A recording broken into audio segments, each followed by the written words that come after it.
This European Cricket Network event is proudly brought to you by HCL Software and Bizaway. Hello everybody and welcome to Portugal. We're here for the night series and we'll get straight into it in a moment because Tyrone Peters was with the captains for the coin toss. Coimbra Knight's the call. Heads. Heads is the call. It is a head. Yes. I am bat first. They're going to bat. Back to you, Corey. Coimbra Knights winning the toss and batting first. Thank you, Tyrone Peters, for his wonderful media work there. He has been one of the top 5 commentators we've ever had on the network as David Warner pushes that into the offside for one. Multi-screening here today.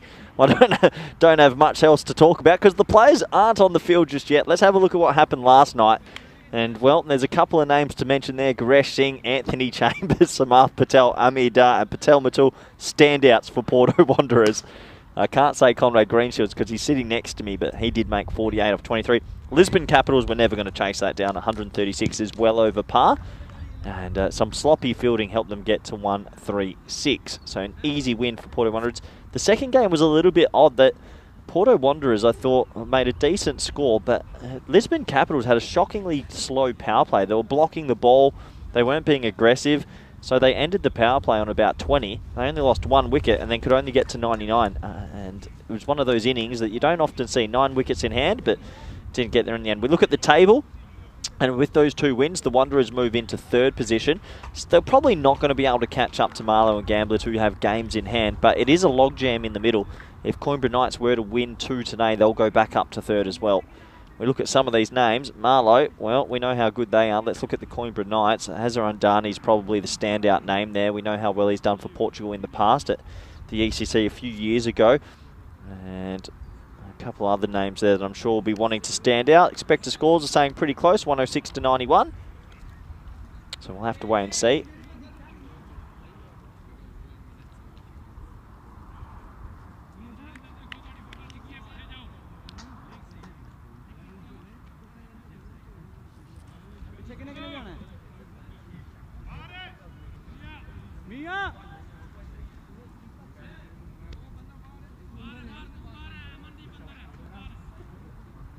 So we're almost set to go as the players are all out in the middle. And it's going to be Azhar Andani, the stylish right-hand batter. He's going to be facing the left-arm medium slow of Asad Mahmood.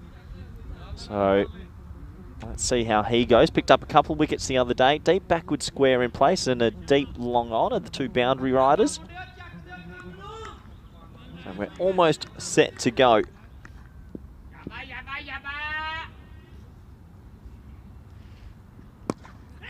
Hit straight back to him, and that will be a dot ball to start. So good opportunity to welcome everybody in the chat, wherever you might be around the world.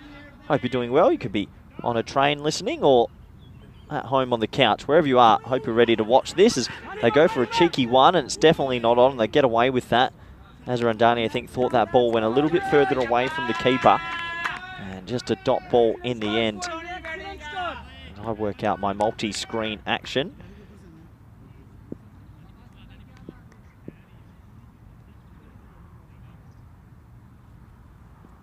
That's a wideish delivery, and Gert, the umpire, loves to call a wide extremely slowly. Gives that one, and probably the right call as well over the tram line.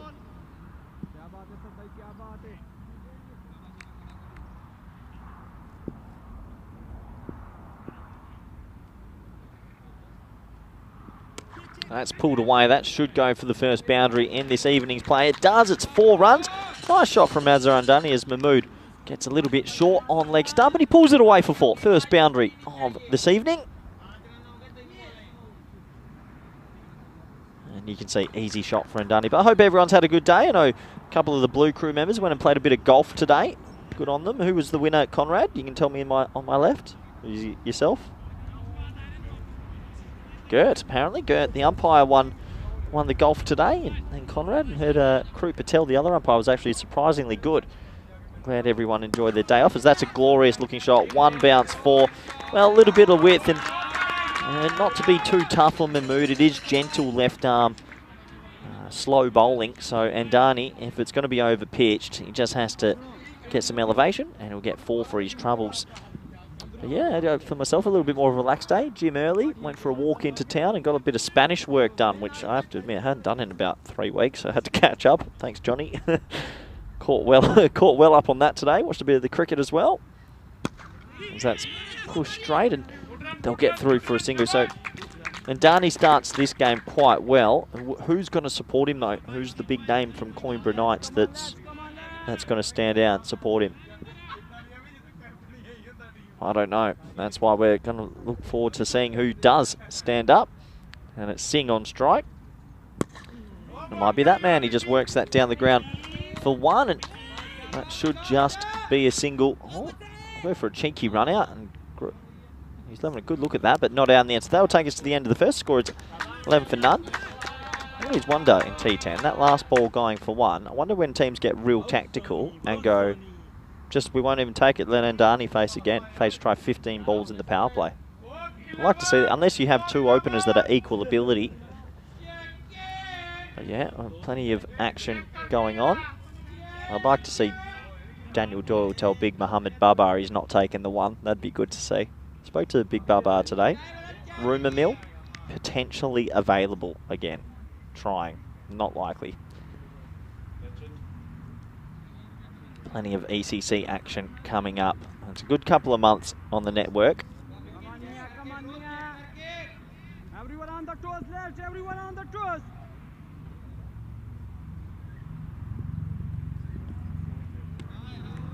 That's going to be a wide.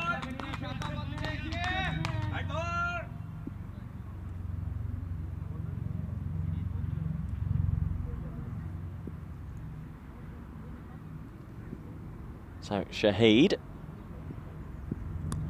now edged, and wow, it flies all the way to short third. And you have to wonder, Shahid's bowling of 105 kilometres an hour, how does that carry so far? It just does. This is why you have your fly slip in place. It's an innocuous ball. Look at it balloon out, and that edge flies. It's actually pretty unlucky. You see people at Test cricket bowling 130 and it falls short. That edge flew all the way to the inner ring, and that's the first wicket gone. So smile time for Marlowe. As the slow opening bowlers operating here. And well, Marlowe, top of the table at the moment. They'll be looking for another good day at the office. Good to see Chris Smith in the chat and Sadar. Oh, it's a bit quiet in the chat early on. 3 comments only. Really interesting. Let us know where you're watching from. As a new player comes out to the crease. It's going to be Chaku. That's going to be a wide.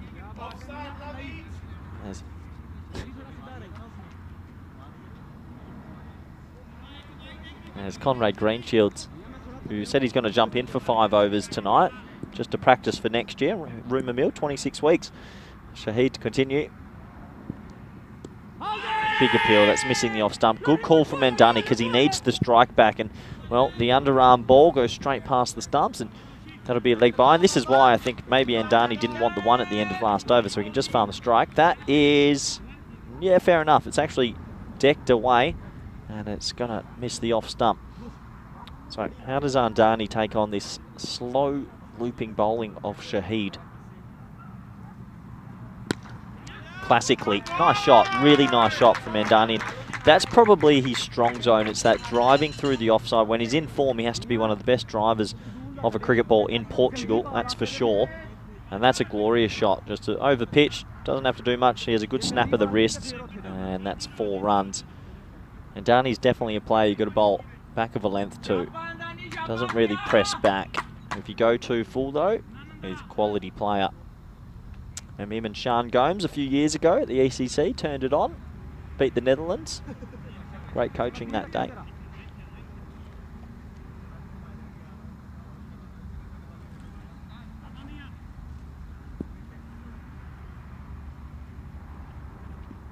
As well, what a good delivery, and that's the length you want to be. You can see there, that's a great example of how he doesn't press forward, Andani. He gets caught on the crease on a length delivery, and that's exactly where you want to be. In a bit of no man's land. And that will be a wide. That's Kroot Patel umpiring, and from all rumours today, Kroot got 2 birdies. Golf balls, that is. Oh, that's a no-y. That's going to be a no ball, surely. And yeah, it's been called by square leg. Good decision. Definitely a no ball. So that'll be 1 and a free hit. Yeah, they probably didn't want to run there. We're not even going to show the side on. That was definitely a no ball.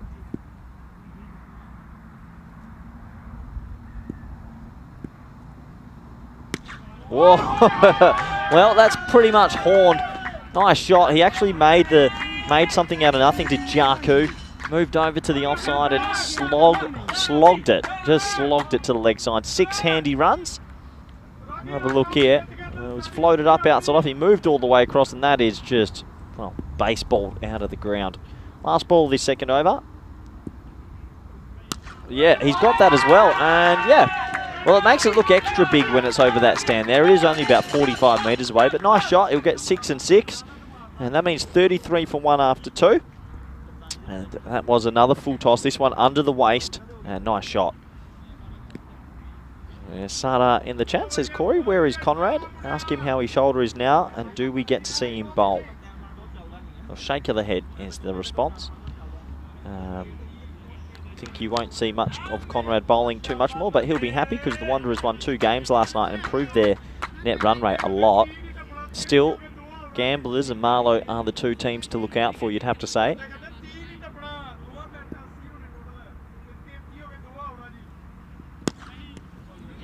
That's hit extremely hard back, and well, he stuck his leg out there, and that is a scorcher. That one hurts. That is a magic spray job if you've ever seen one. He stuck his foot out, and that is going to hurt.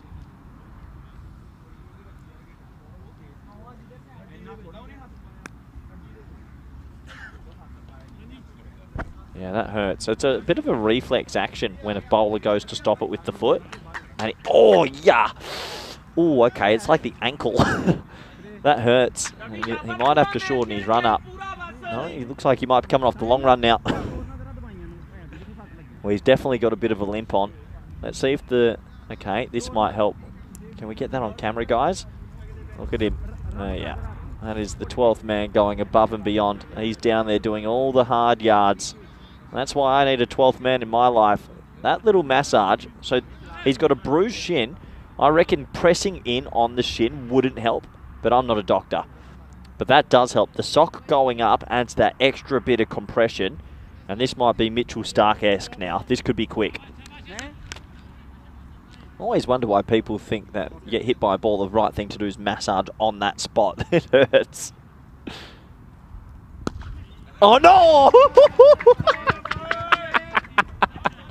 Did he go with his foot again? What's he doing? Did he not learn from his mistake? He sticks the foot.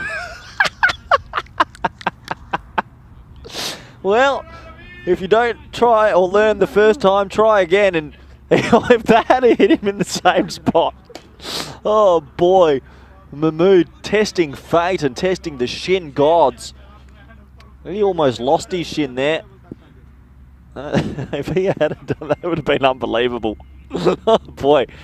Oh, that is a nice looking shot into the offside. Oh, I've got the bit of the giggles today. But I don't think I've ever seen someone get hit in the exact same spot 2 balls in a row, but we were not far away. And on purpose. Yeah. That's what I mean. It is a reflex action for bowlers. The ball gets hit, you just stick something out, but it's pretty dangerous. And that's miles in the end. That's going to be 6 into the side screen. What a lovely shot from Mandani, who looks $1 million so far. Gets that away for 6, and what a lovely start from Coimbra Knights. You're going to need a lot of runs against Marlow. We know how good Marlow are, and Darney's the key. That's one of the nicer shots, just chipping it beautifully. Not overhitting it, still head, and cashing in at the moment.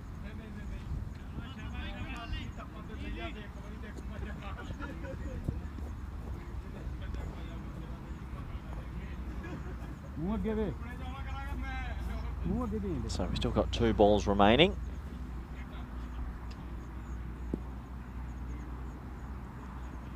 And bowled him. What a good comeback that is from Mahmood. Well, it's a poor shot from Mandani, and he'll have to go. He'll be disappointed.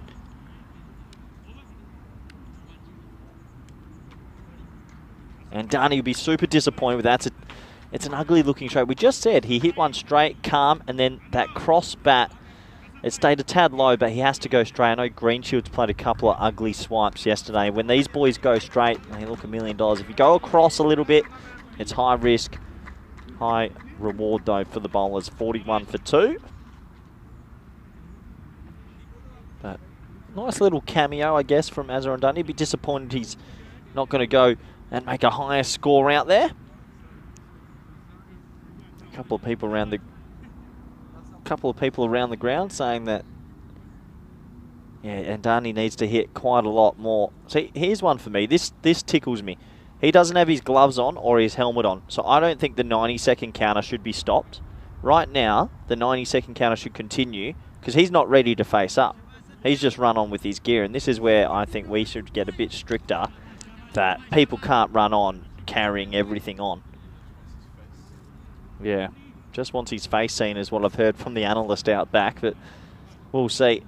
Anyway, Mahmood, who's suffering from hemorrhage in the shin, picked up the big wicket and edged away. That almost flew all the way. Now it's gone through his legs. Bit of a nutmeg and, well, a bit of comedy cricket. They should get back for 2. And direct hit, he's out. Unbelievable. That would have been a phenomenal run out, but they'll get 2 in the end. And after a pretty adventurous power play, that'll be 43 for 2. Yeah, good to see Junaid Khan in the chat as well. Hope well, Junaid, watching all the cricket in Portugal. Big supporter of Portuguese cricket. Good fast bowler. People tuning in from all over the world. Chris Smith, where are you from, Chris? Let us know. People in Arnhem as well having a watch today as well on their way. So plenty going on as 22 off that second over really got them going. A lot of questions coming in recently about the Barbie and Oppenheimer films, Conrad. I know you're sitting on my left. You wouldn't see the Barbie film? I reckon I would see the Barbie film after the other one. Hold on, you've got a joke for me? Let me just mute my mic for a moment.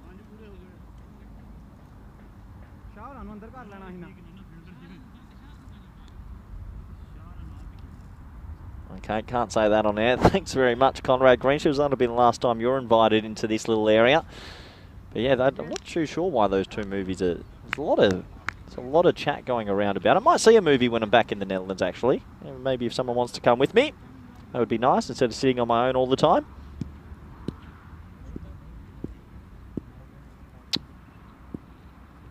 First ball of the 4th, and there you go. That is a rip snorter. And this is one of those pitches for Shazad. It actually suits him because he's a hit the deck bowler. He's not up there trying to swing it.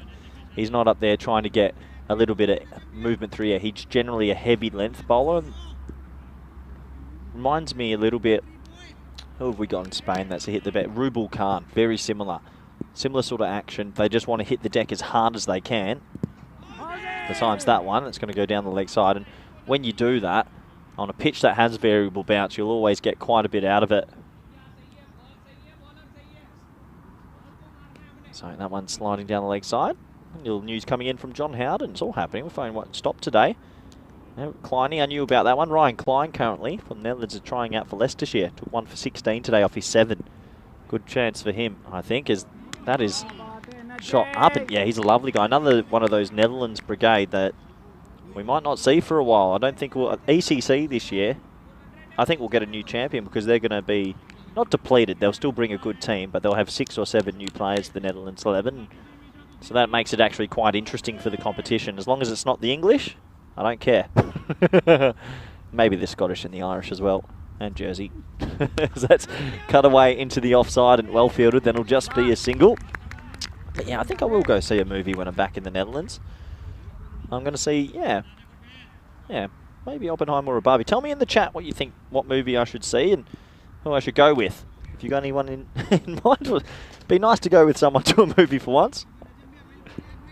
Actually, I've got good movie chat about snacks as Shazad is getting ready to bowl. 45 for 2 here.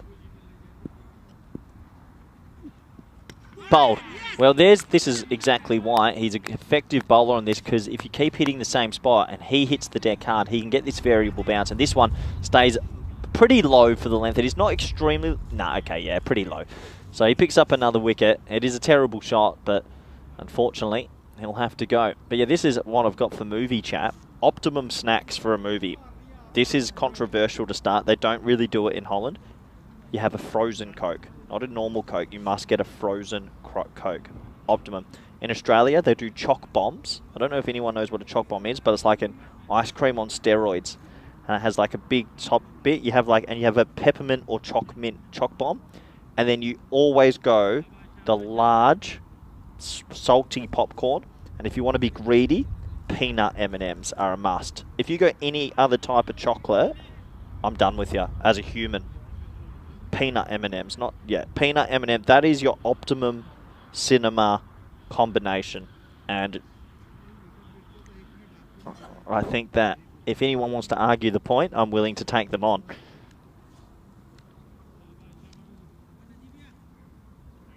So 45 for 3. But yeah, let me know in the chat what your optimum movie snacks are. But salty popcorn as well. I don't do any of this sweet popcorn, people. I've never understood anyone that likes sweet popcorn. It's almost like the New Zealanders. We don't want them. They can stay away from Australia. Simon, 45 for 3. 1 ball left in the 4th.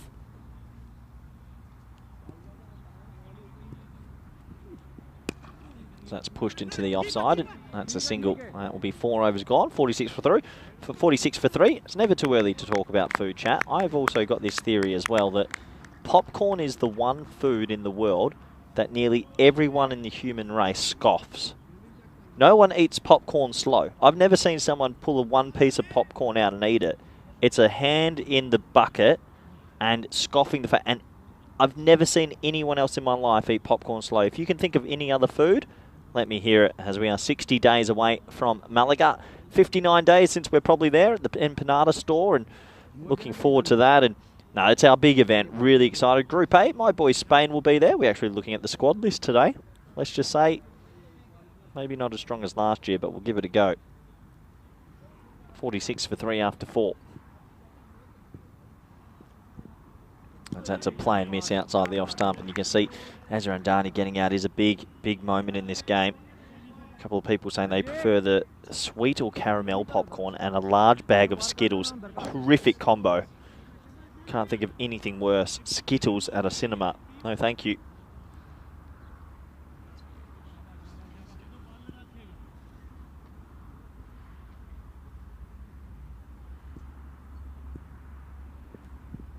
It's pushed into the offside.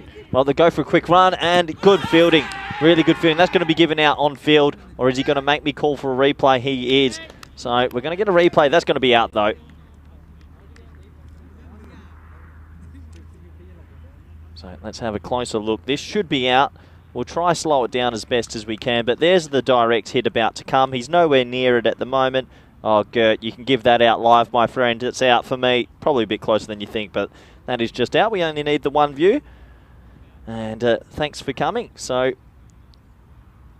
decision, I'm sure, will be made in a sec. Maybe we'll have one more look at it.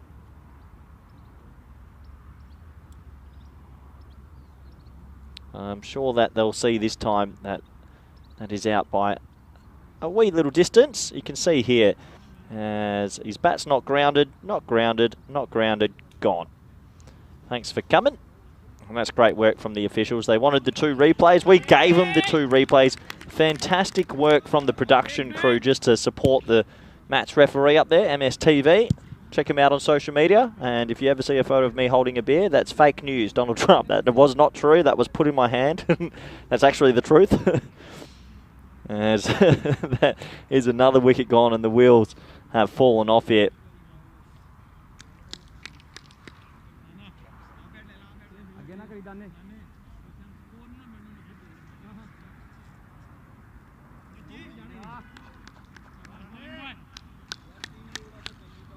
So, fun start to this one.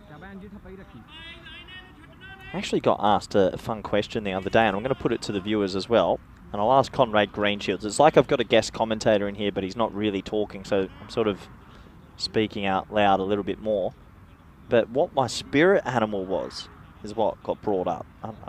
I know mine now. I had to think about it, but I'm curious what the chat would think mine would be. as 46 for 4 as we continue here. And, oh, geez, that is flown. And just the one. Conrad Greenshields has said, is it a guinea pig? I'm going to say no. But yeah, I had to have a think about my spirit animal. It's not a question you often get asked. It took me back a little bit. And I actually had a long think about it. It was one that, it's not an ant, even though I am 6'6". It's actually one I saw at the sort of the nature reserve I went yesterday. Have a think, Conrad. See if you can guess what my spirit animal is. 47 for 4 here. And pushed into the offside. That'll be another dot ball.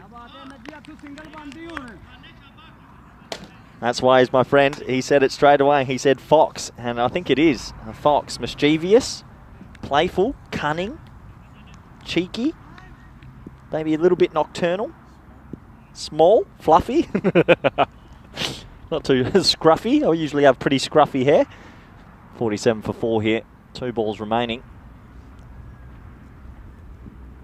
And once again, that's probably the most difficult thing to do on a pitch that's variables. Walk at the bowler has Gondal. Hitting a pretty good length, and yeah, he's just hitting a heavy length. And the bowlers that have that in their mind, if you bowl 6 balls in a heavy length on this pitch, I think 3 might be a bit more tricky for the batsman to read. So you've got to have a good chance at the wicket.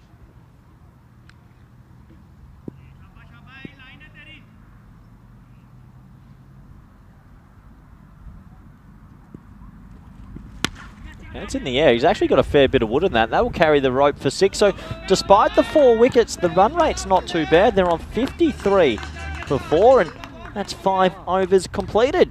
A couple of people in the chat. Junaid Khan saying his is a crocodile. Interesting option. Not bad. Aggressive. Junaid's a softie though. Crocodiles are.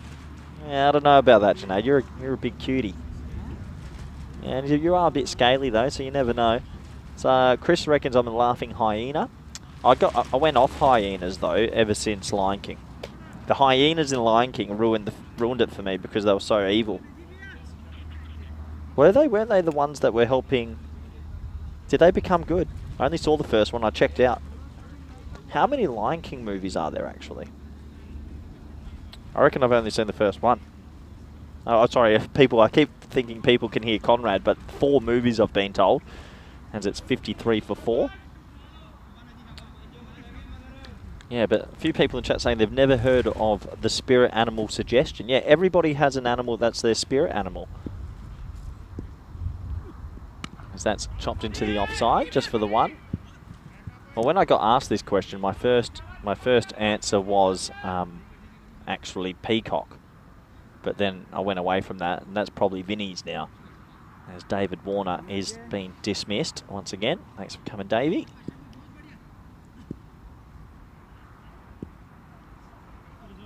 Sometimes you just got to hang up your boots.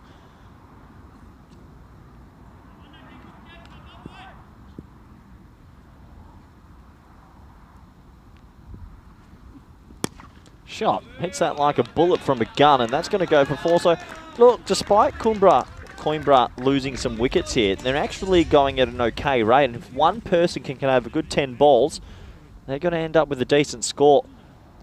I dare say this next ball will be quite short. I'd be sitting deep in the box and trying to pull it to the moon, no matter what length it is.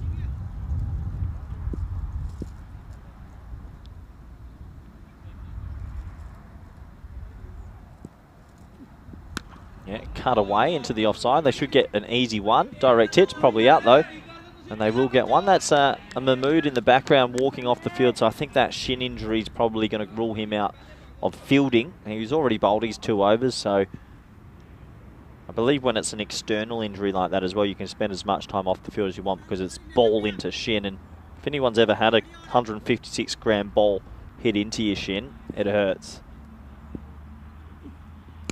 Inside edge this time, and you can push 2 if you really wanted, but they'll just settle for the 1. Yeah, let me know in the chat what your spirit animal is. I know a few people might not have heard it, but look it up, come up with one. What's yours, Conrad? Wolf? Wolf's a good one. Wolves are actually quite beautiful creatures though. Unlucky, Conrad. More like a sloth. You Portuguese do like sleeping.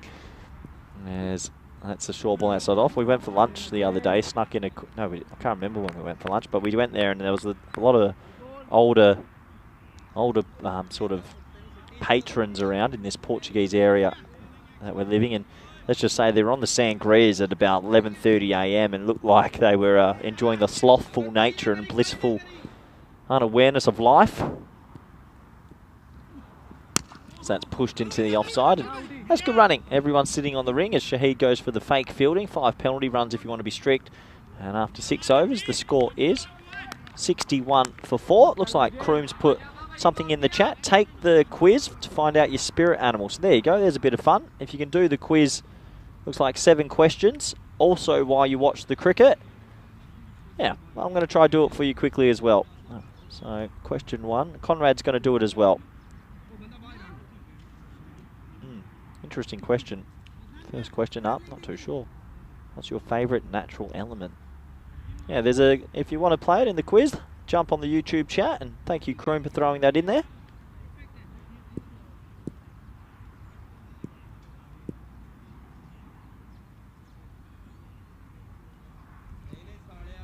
New bowler. Well, not new bowler. Gondal coming back. Sorry, he beats the bat there.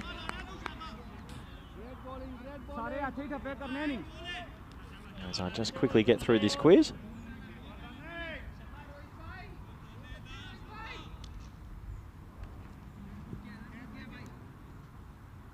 Geez, there's a lot of questions actually.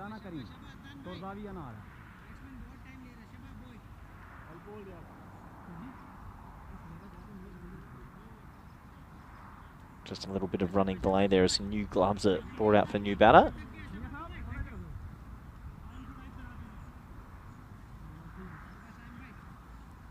Racing through this quiz.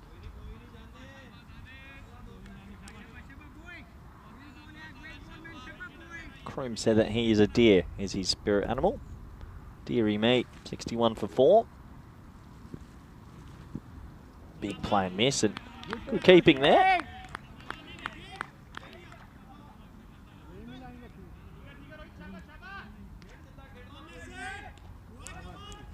So big wild shot. There's like 2 more questions to go.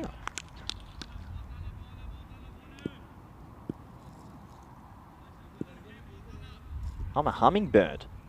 Wow, there you go. The quiz is answered. That's a fun. As that's a play and miss, the hummingbird. What are the traits of a hummingbird? I don't know if that's a good thing or bad thing. I do peck away, don't I? I'm pretty niggly.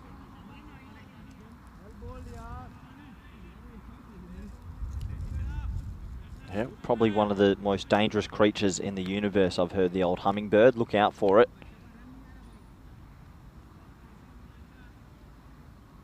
61 for 4 here. Play and miss again. Kumar just trying to walk down at the bowler, and it's not really paying dividends at the moment. Yeah, the hummingbird. Interesting one to get. What'd you get, Conrad? Yeah, I know that quiz is pretty tough with those multiple choice.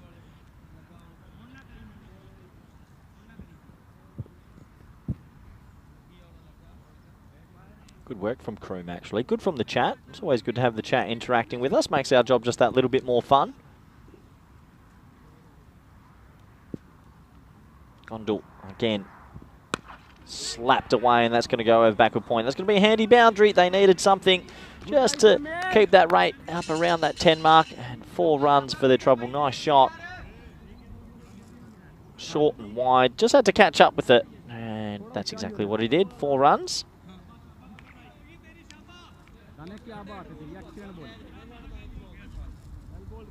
Kumar 16 off 12. Looking to carry on here. Turn this into an innings of substance.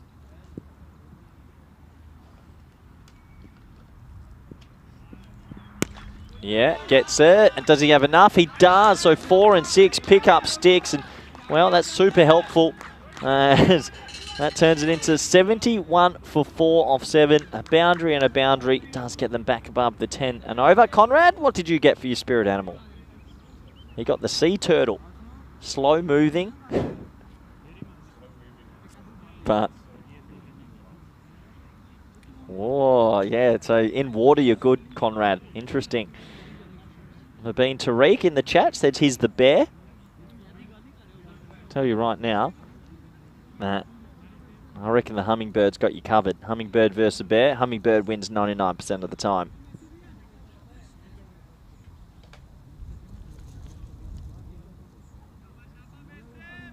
So 71 for 4, back to the cricket. Glad everyone's having a little bit of fun on the side. I'm sure they've watched all the cricket in the Czech Republic today as well. Plenty of cricket action everywhere, really.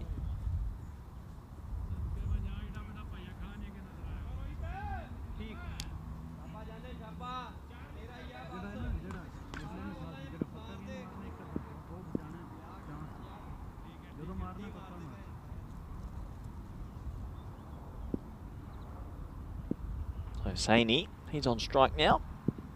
And he pulls that pretty well away, and that's going to go for 4. So short into the pitch, and nice looking stroke. Gets that away pretty comfortably. And Coimbra Knights have a bit of a platform here. If they can finish well in their last 17 deliveries, go 2 a ball at least, get in near that 110 mark. If someone can really explode at the back end here, maybe 120 would be an ideal scenario for them. They're going to be bowling to a very good side.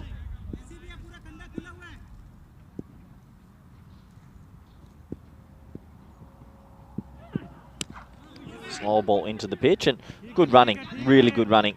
Just an inside edge onto the body and called through from his partner Kumar. Good match awareness there. You've got to take every run on offer. Exactly what they do. So 4 and a single to start this 8th over as the sun beats down. It's a little bit cooler here today. Yesterday was a scorcher. Today we woke up to actually a little bit of drizzle. It was raining very slightly in the morning, not for long. A little bit of respite though from the hot sun.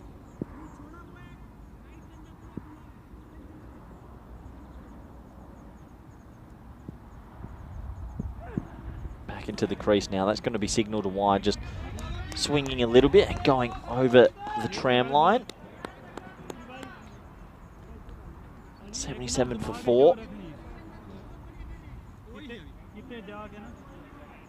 Had some good cricket last night as well. Porto Wanderers winning their 2 games. It has opened up the group quite a lot. Flicked away, a nice looking stroke, but it's going to find the man out there, and that'll just be a single. One more run to the total. We'll try and sneak a second with the overthrow, but not on there. Junaid Khan got the butterfly. There you go. That's pretty different from a crocodile, Junaid.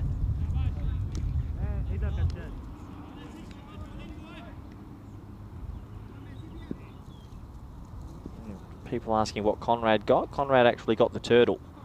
Was his.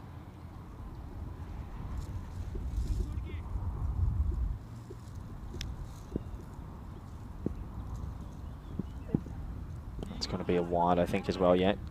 Good umpiring from Krut Patel. That was outside that tram line. An easy call for him. He's been a great umpire, I think, so far. Doesn't miss a beat.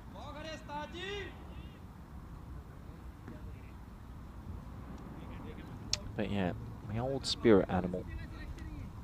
I'm going to take fox. I like the foxes. Went to a great little nature reserve the other day. It's a beautiful part of the world we are in. Here in Portugal. Plenty to do. That's back foot sort of punch out to the offside. They'll get themselves a single for their trouble. So even though there's been a couple of extras, they haven't had a big over here just yet. 2 balls to make it into a big over. If they get 1-6, they'll be pretty happy with that. A couple of people saying batter should be wearing a helmet on this pitch. I have to agree. Soon enough, I think we have to move into mandatory helmets, especially on a pitch like this, because it could take off. Doesn't take off though. The only thing that's going to take off is him walking out, because that's gone. Goes for the wild slog. Probably tries to overhit it. Didn't look to time the ball, and it balloons miles in the air. Nice easy catch for Shahid, and the 5th wicket will go down. You see coming down the crease, tried to bomb it. Not too much technique about it though, and that will be him dismissed. And well, for everyone that loves a helmet, that might make them feel a little bit more comfortable. 80 for 5 here. Suman Gamiri in the chat says he's gone the tiger as his spirit animal. Kroom, if you're listening, why don't you put that back in the chat, that link that you put in. We'll see if a few other people want to join in and let us know what their spirit animal is. I think we've had hummingbird, turtle, butterfly, tiger, bear, crocodile. So always good to interact with everybody, having a bit of fun on this Thursday evening, I believe it is. That's pushed out to deep third. We have 2 live games again tomorrow. Then weekend is 3 apiece, is it, Conrad? Saturday and wasn't part of the contract, so I wasn't told about that. We'll be getting a call into the robot, James Cantor, if you're listening. You said 2 a day. Anyway, 8 overs gone, 81 for 5. You can see steady wickets throughout the whole innings has pegged them back. Ardani getting out somewhat early was probably the big moment. He did look good, but just didn't bat long enough for what he would have liked or the Coimbra Knights would have liked. 81 for 5 here, 2 overs remaining. Best case scenario, 110, 15 and 15. Not going to be easy. Rizwan's got the ball in hand.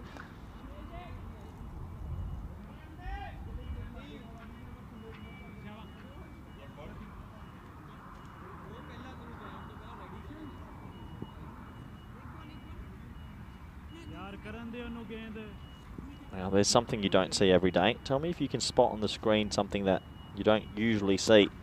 That's cut away, and that will go for 4 maybe. Missed field. Will it trickle away? Oh, it stops. It's going to stop, and it's going to go for 2. So, 2 handy runs. What can you see on the screen that you wouldn't usually screen? Go. We're playing a game, interactive viewers. The floppy hat was left behind the keeper, that ball. So, that would have been hit the floppy 5-run penalty. You don't often see that. I don't think I've ever seen think I've ever seen the floppy hat put down and the helmet put on. Usually it would get put in your pants or to someone else. That would have been fantastic. That's a play and miss.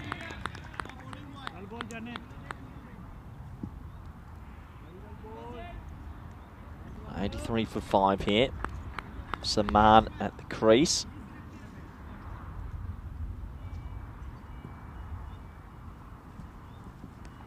Well bowled, gets that into an awkward area, and well, it cuts it down to 3rd, and they'll just settle for a single or no. They're going to maybe think about 2, not on though. Good fielding, just the 1. 84 for 5 now.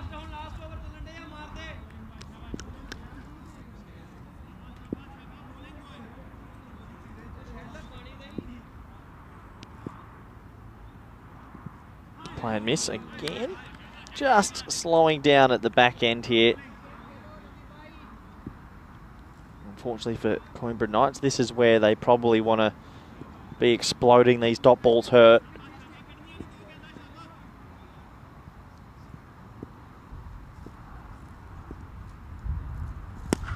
Well, that sounded pretty good, and an easy bit of fielding though. He picks out the man. That's a little bit of hard luck. He hit that so hard. Picked out Shazad out there at deep long on, so just the 1 again. So 85 for 5 off 8.5.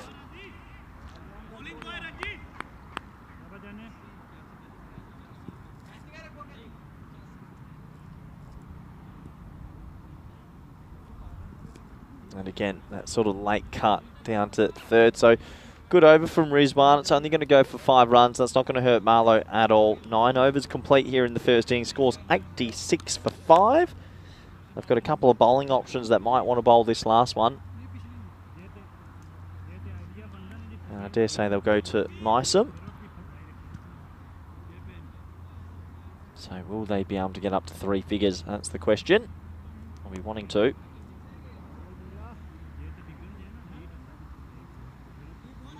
6 for 5 here in Portugal, and it's turned out to be a fantastic day. It is a lot cooler than yesterday. I think we're on for a scorching weekend though. It does look like it's going to get a lot hotter. So 86 for 5. 6 balls remaining in this first innings.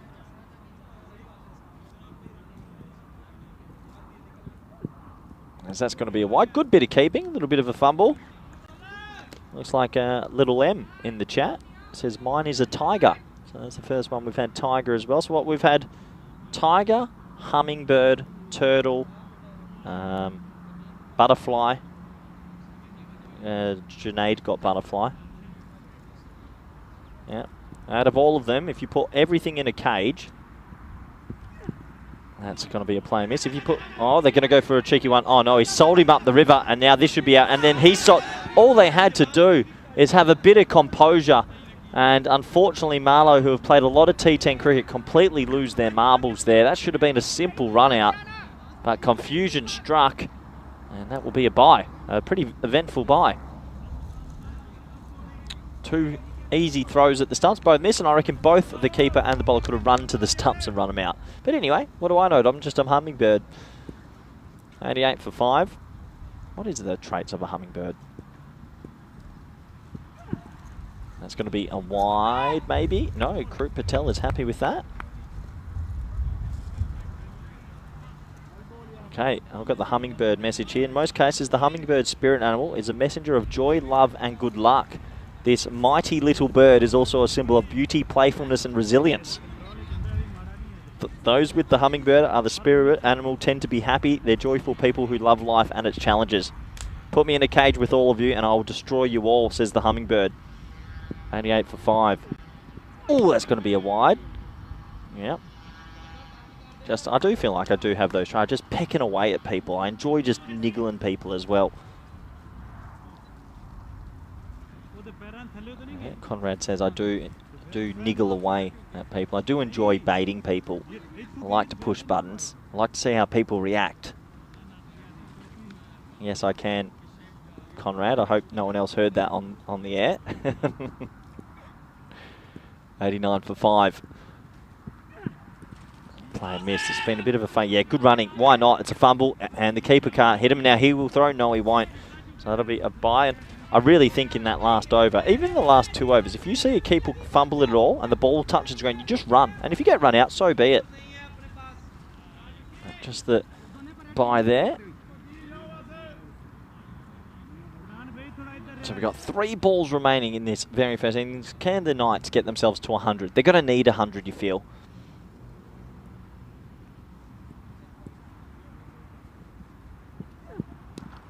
He's got that cut shot down pat, but that's about all that we've seen from Zaman. That'll just be the one. So saying he's 13 off 13, he needs to channel his inner lion and let out a bit of a roar and see if he can get one away here.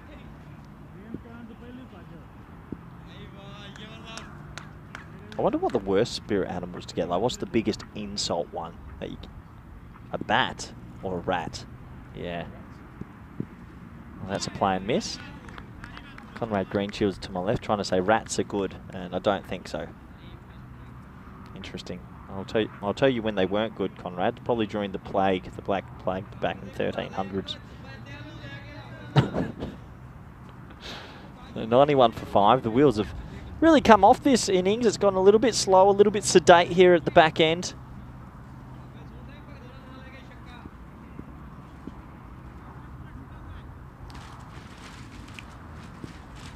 Last ball of this first innings. Can he get a boundary?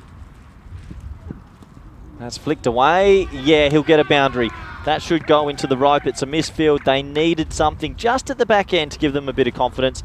So they'll end on 95 for 5 in the naughty 90s. Will it be enough against Marlow? You think they're probably under par, but a couple early wickets. They might be able to fight their way back into this game. As that final ball was misfielded and an easy 4 runs. So 95. Let's have a quick look at the highlights and check the scorecards quickly before we take a little bit of a break here on this breezy Thursday night. And, well, a couple of wickets early, and it was Shahid who got the edge, and this ball flew away to short third remarkably, carried a long way. That was the very first wicket to go. This was the moment that Mahmood decided to put shin against 156 grams of pure ball, and he lost. The next ball almost took his other shin out. A remarkable episode there that thankfully didn't get him twice, as he did come back strongly and get Hazar Andani out. That was the big moment, wasn't it? Andani's such a good player, but for him, he'll be disappointed with that stroke. And then it was a little bit more of the Marlow we're used to seeing. They were keeping it in the right areas, picking up wickets at the right time, and not letting the opposition get too far ahead of themselves. So that does take us to the halfway stage. We'll take a quick look at the scorecards now, and well, it was a good start from Endani with 21 at the top. Everyone trying their best. Rohit Kumar, 23 off 15 there at the bottom. A couple of starts throughout, 13 extras helped the total, and that's what helped them get up to 95 in the end. You do feel they'll need a couple early wickets if they're going to win this one. We'll have a quick look at the bowling scorecard, shall we? And well, everyone sort of chipped in. They used a lot of bowlers this time, did Marlow.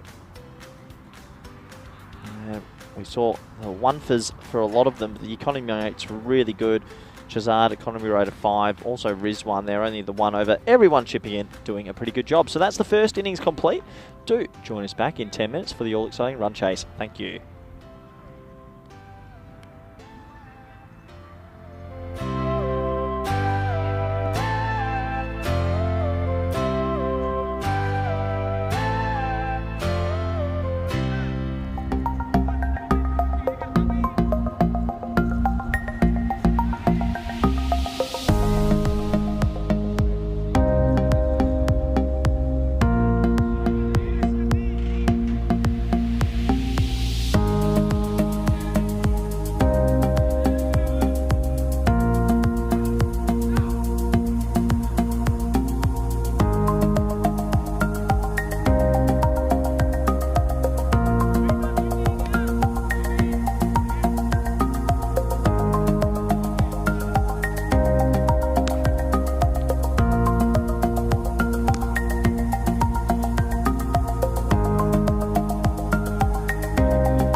This European Cricket Network event is proudly brought to you by HCL Software and Bizaway. Hello everybody, welcome back to Portugal. Halfway stage of this one, Coimbra Knights batted first, 95 for 5, and Marlow, well, they'll be heavy favourites to chase this down, but cricket's a funny game, anything can happen. Good opportunity to welcome back everyone around the world, and everyone on the YouTube chat especially. It's been quite good having a laugh with you in the first innings about plenty of different topics while we had the cricket in the background. It should be an interesting chase. Early wickets are the key. If they don't take early wickets, we could be on for an early finish. Marlow do have that sort of T10 pedigree where when they click, they struggle to be stopped. There's Gert, the umpire, walking on, 5'3". Good umpire though. That short height really helps him for the LBWs. So, as you can see there, using his walkie-talkie to talk to his best friend, Tyrone Peters. As we're almost set to go. 96 required.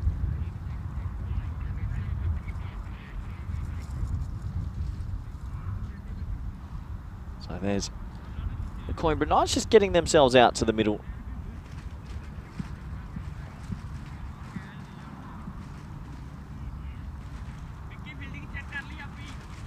They're almost set to go. Nice colour combination. They've got the old Coimbra Knights. They've got the KFC bucket going on here. A bit of grey and red. Big fan of KFC.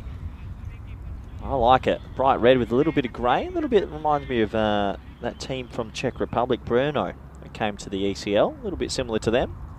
Good to see the colours out here. As the first ball, looks like a lot of change to the field, or the keeper hasn't come on just yet. We're going to have a delay here, not too sure why. Can a fielder be timed out?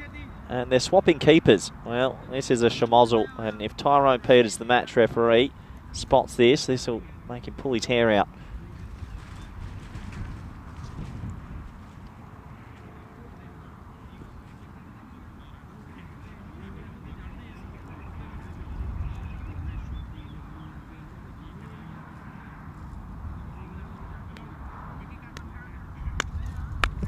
Yeah, so just it looks like a change to the keeper here. I'm not too sure what's gone on.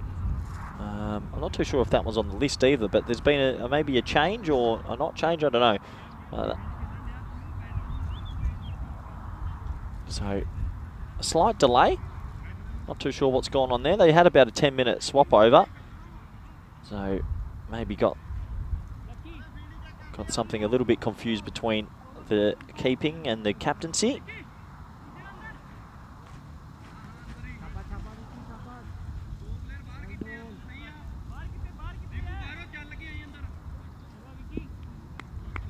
So anyway, it's taken a while, but we're back. Singh is going to bowl the first ball to Shahid. Adnan's at the non-striker's end. Here we go. Can Marlow get 96? Yeah, that's off the bat, and they should just get a 1. And well, you expect with Marlow's experience and how deep they bat, they will get there. But we'll have to wait and see. Let's get a bit emotional there. It's been a long day, and 95 more to get. Yeah, Kroom, good call in the chat. Them taking their time does give me a later night, but it's okay. We're in Portugal and the sun sets late.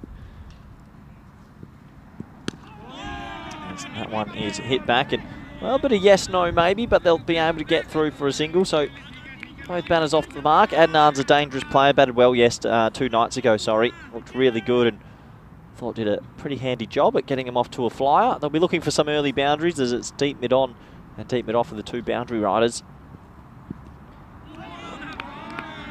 That's a play and miss.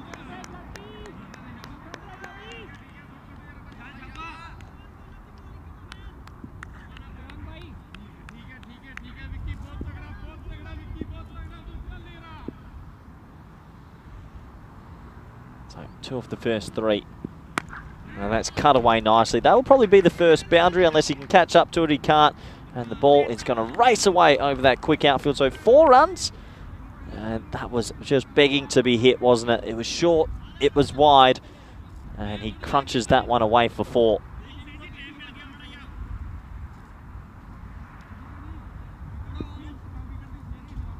Four runs to the total. They're on 6 off 4 balls here.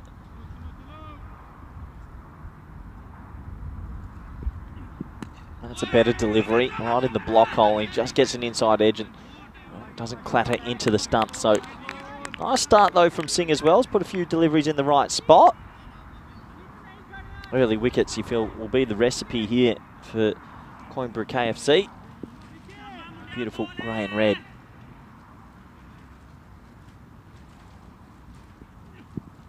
Oh, that one really rolls. And the keeper goes foot first. That's going to sting. We've seen a couple of those so far in this tournament. That's going to end the very first over. I think that might be Lovey Saini, but 6 off the first. And that one stings a lot. You can see a little bit of a hobble there right into the foot. It rolled off the pitch. Really rolled, and bang. That does not tickle. That hurts a bit. We've seen a few of those today. Well, a good start this for Coimbra. Not conceding too many off the first over.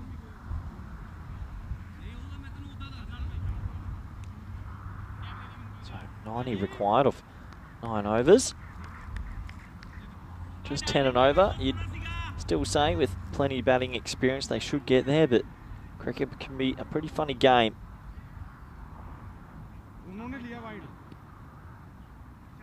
As Ali Adnan is going to come in and bowl this second over.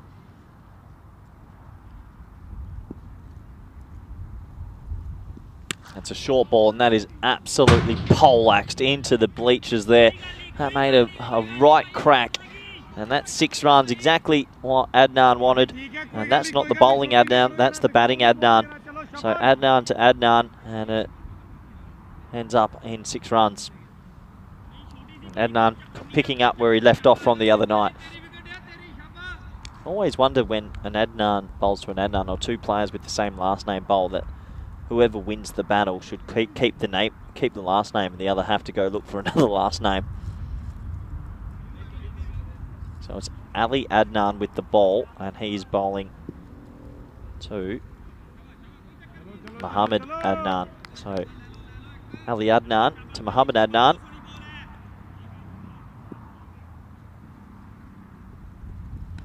And you can add Adnan to the total because he's gone. He's clean bowled. He's got it straight through him. And well, the winner of the Adnan challenge is Ali Adnan. He gets it through Mohammad Adnan's defences, and well, it was a loose-looking shot. It decked in a little bit, and you're right, you can add none to that because he has to go, and that is one of the better puns I've come up with in a while.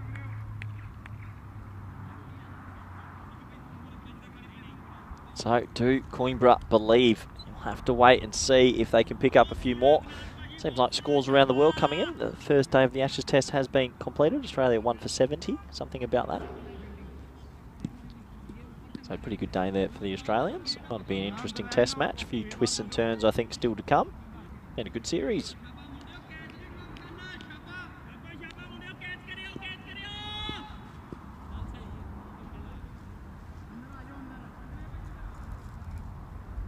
So it looks like Singh's going to come out at number 3.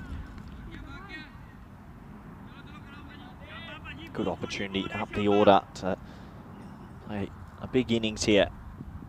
Now he's in the bat first ball, and well, Ali Adnan's got his tail up now. Big follow through there, and you can understand why. Getting a wicket early in his spell gives him that little bit of extra confidence.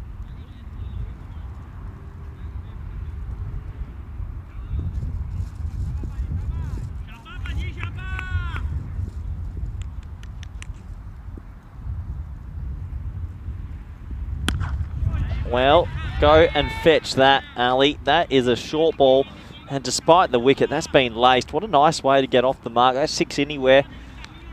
And dug in to this pitch, but too much on the short side. As you can see, bang, pulled away. Nice stroke, actually.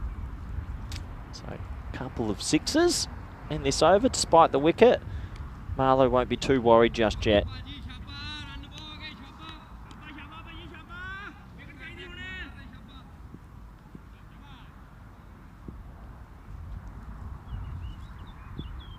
This time. Oh, he caught it! Well, Ali Adnan's having a blinding weird over. Couple of 6s. This one's a juicy full toss. He punts it back to him. That's a really good catch off his own bowling. Ali Adnan, who's going to keep his last name for winning the Adnan challenge, then takes an absolute perler. That's pretty good. Off your own bowling, that is not easy. And despite the full toss, he gets it right. They get the second wicket, and Coimbra believe they've got a chance here. Long way to go though. Marlowe bat deep. Marlowe won't be too worried just yet. As I do think they're tinkering with the order quite a bit as well.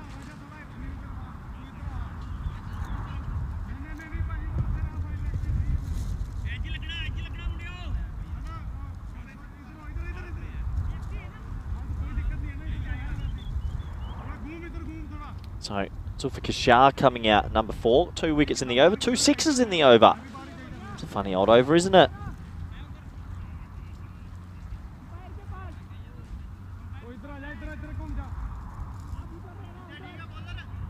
So, the left-hander comes out, and the standard running around of the field as they have to make a few adjustments. The deep mid-wicket and deep mid-on are the 2 boundary riders here.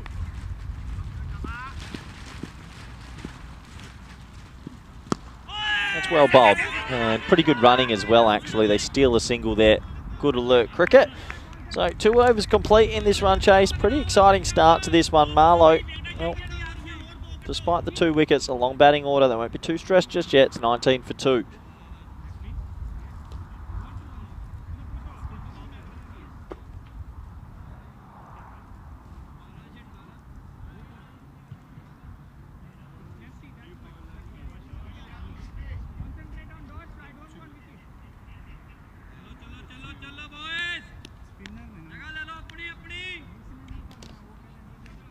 So it looks like it's going to be Lakshan Wirakoon coming into the attack. And, well, he's going to be bowling with those beautiful shades on. That gets me excited. He's going to be number 1 in the style for me. The blue shoes as well.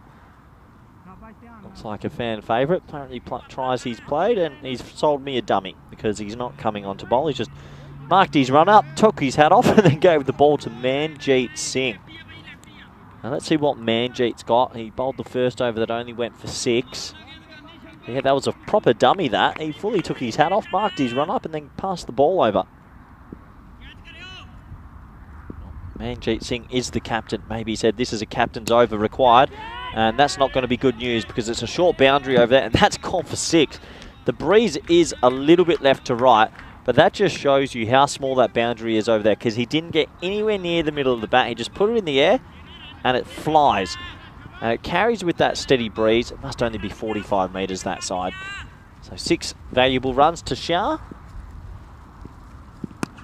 who then punches the next ball back to the bowler. And, well, the captain called for the ball. He's got to deliver here. Can't let this 3rd over go for too many. Can Manjeet.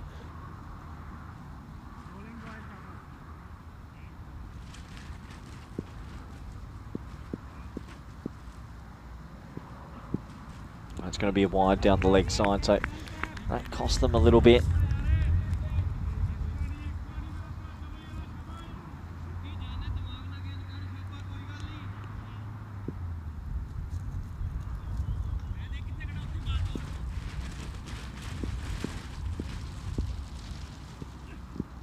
Yeah, nice looking pull shot, but he's gone. Well, nice catch in the end. He made good ground. It looked like a nice shot, but the fielder out there tracked back, and Coimbra, the home team here, start to believe. It was a shortish ball. Sharp tries to get that push away. Looked good, but unfortunately a good running catch from Manpreet Singh. Made good ground. 3rd wicket down. Is there a bit of a boil over coming? There's still a long way to go. They're going to have to get through Najam Shahzad, who I reckon will be coming out pretty soon. They've also got to get through Mysam. Shahid can hit a long ball. Yeah, Gondal can hit a very long ball, actually, yeah. There's a long way to go on this one if Coimbra are going to pull it off, and it will be Shahzad. He's seen enough. He's gone, I'm coming out here now. It's my time to shine.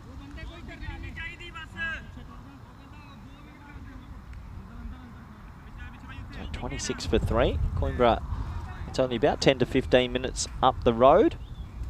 Home team. Marlowe's probably travelled to 2.5 hours to get here tonight. Commitment from all.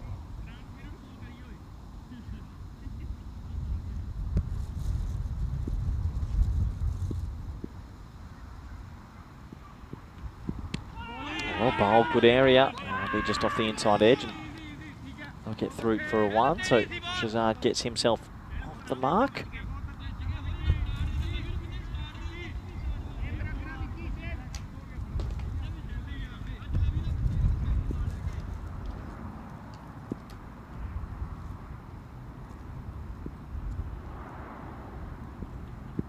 High in the air. This is going to be a catching chance. And caught.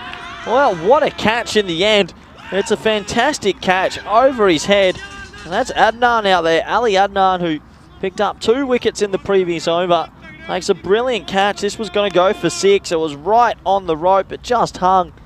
And Coimbra start to believe they could upset Marlow here. Just over his head. Probably would have just gone for 6. Not an easy catch, and 27 for 4. We said they bat deep, but they're going to need someone to play a pretty good innings here. And Coimbra, they're pumped up, and you can understand why. They've got a good chance in this match now. 4 wickets inside the power play. And that long batting lineup will be tested. So it does make it an interesting encounter. We said early wickets was going to be the way to make a game of this, and that's exactly what they've done. 4 in the power play is a dream start. Mysom comes out, Shazad's still there. 2 of the more experienced players in this team.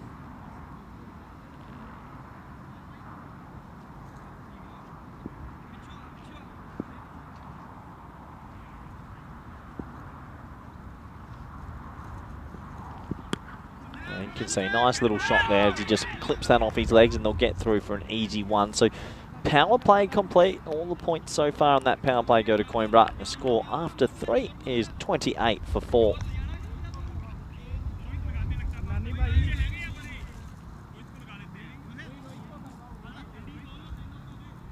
And the question will be, how do they utilise their bowlers in this middle section? See, 6, 13 and 9. 2 wickets in the second over though, and 2 wickets in the third over. Field will spread out a little bit more now as well.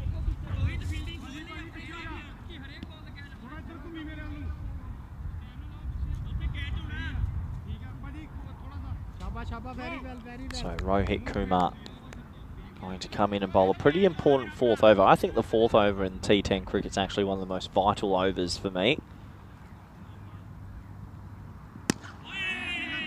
I think it swings games massively. If a team's had a massive power play, you need to win the 4th to peg it back. And if you've rammed home the power play, you want to ram it right home.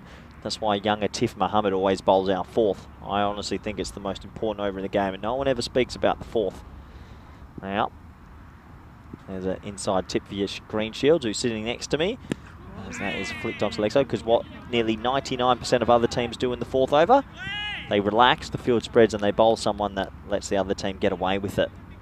Yep. That a boy, Conrad, who says he always attacks the 4th.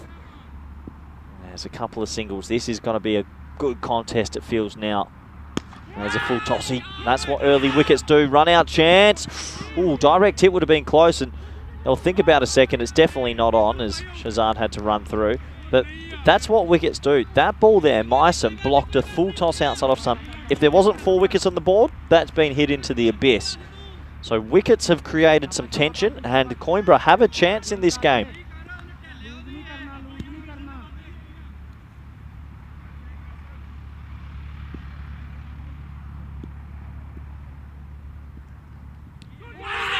Big appeal. Is that going to hit leg? Well, it's been given out. I reckon that's close, and Shazad isn't happy. He stands his ground, and I'm sure the match referee will have some words. He's got to get off the field, and he remonstrates. He points to his leg. This isn't good from Shazad. He drops his bat now, and that's not good behaviour. And I reckon that's probably going into the leg stump. And, well, I reckon the match referee, Tyrone Peters, who doesn't miss a trick, we'll have seen the drop of the bat and the disgruntled. Well, there goes the bat throw. Well, the bat's been thrown now. It's been seen on camera. There's a game. And you can see still remonstrating. So if I don't see a ban, I'll be disappointed. I want to see strict match referees here. That can't be on. Can't be throwing your bat on the air. No, national captain. It's not good enough. So huge pressure now. What a game. And there is some tension building. You got to give it to Coimbra here. Congratulations to them for making a big fist of this early. At 95, we think's under par, but 5 wickets. 5 wickets in the first 22 deliveries. We said they bat deep, so they're not out of it, but this is game on. Oh, inside edge now. And he gets down, a bit of foot fielding, and they are up and about, Coimbra. They smell a boil over. But yeah, that was a little bit of controversy on the field. The decision's made. Once the decision's made, you've got to get off the field. You can't stand there too long and remonstrate. The throwing of the bat is the cherry on the cake for me.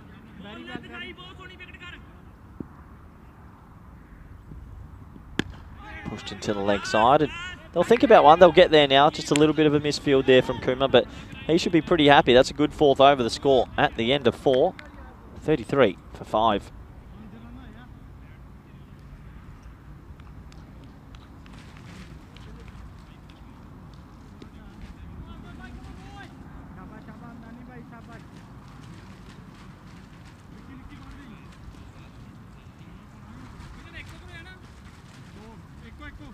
So as you can see there, that worm is tracking the wrong way.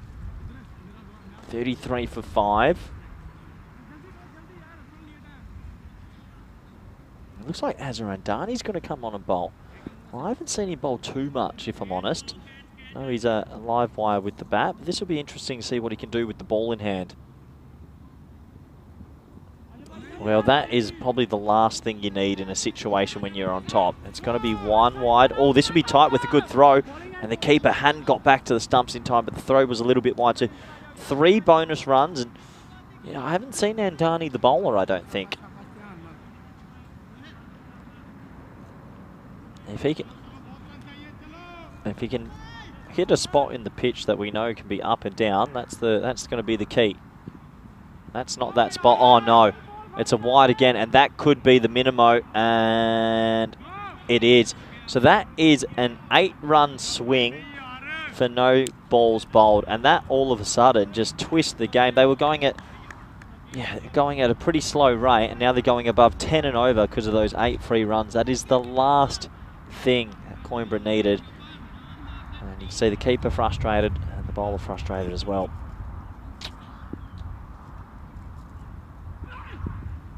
There it is. That's all you have to do. If you could just bowl 6 balls there and hope the pitch does something, you'll be fine.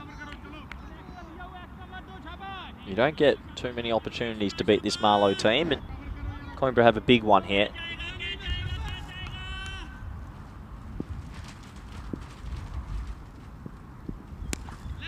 Not cut away, and that should just be a single this time. Yeah, that's good as well. The fielders have to back them up out here.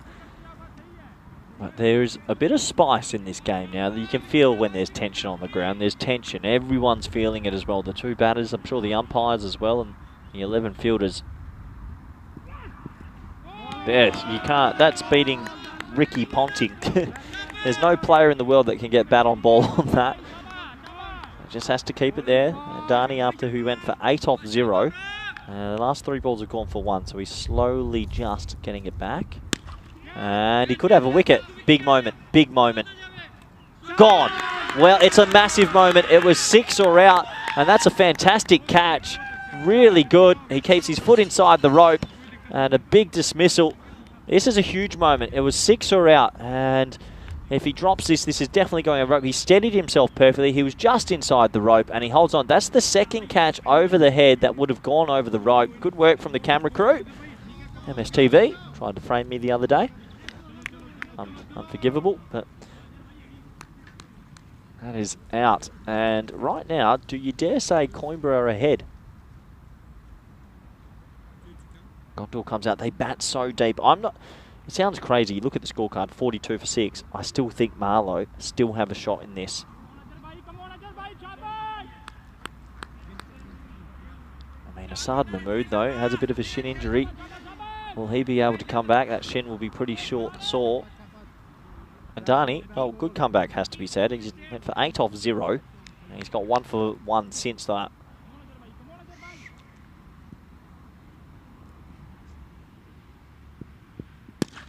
First ball, laces it. And And, well, pretty good fielding, actually. For a brief moment, he thought about charging at it, but decides just to pull the handbrake at the last moment. I think that's the right call. Wouldn't have got there. Meissen and Gondal are good enough players, though. They just need one batter to clip for 15 minutes, and they probably still win. Crunched. Oh, it's an unbelievable catch. What a catch.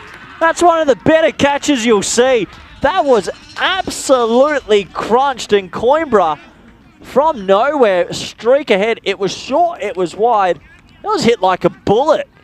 Crunch, and great effort to get that on the camera crew because that was hit so hard. Who is that out there? He's got both his pockets out. Maybe try and see a number, but that is the best catch I've seen in my short few days here. Probably in the tournament. It has to be up there because that was laced. 43 for 7. A lot of people I'm hearing from around the ground saying catch of the tournament. That was hit so hard, and Meissen was distraught. He couldn't believe it, and I can understand why. If that's left or right of the fielder by even half a metre, that's 4. But he ran forward to catch that. That's a proper catch.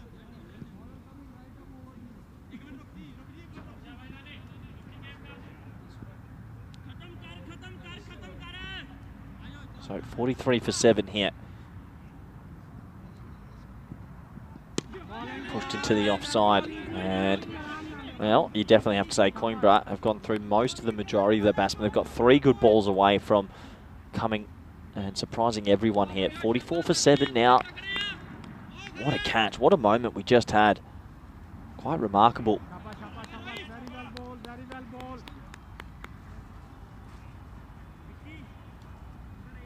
And sometimes you have to say, catching wins matches. That's 3 pretty impressive catches. That's going to be a wide. We had the 2 catches on the boundary rope. That would have been 6.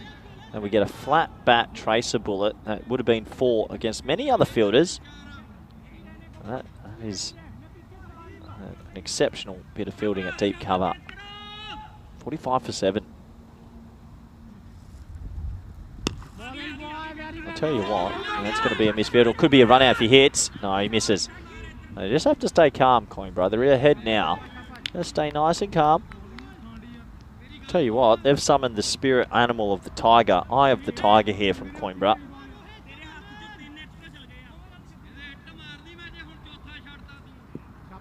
And for Marlowe, well, a bit sheepish at the moment, you'd have to say, with some of the batting.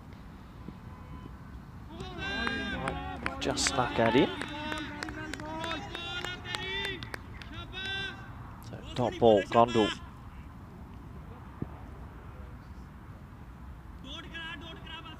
.46 for 7. All the work to 50 runs remaining. Edged away.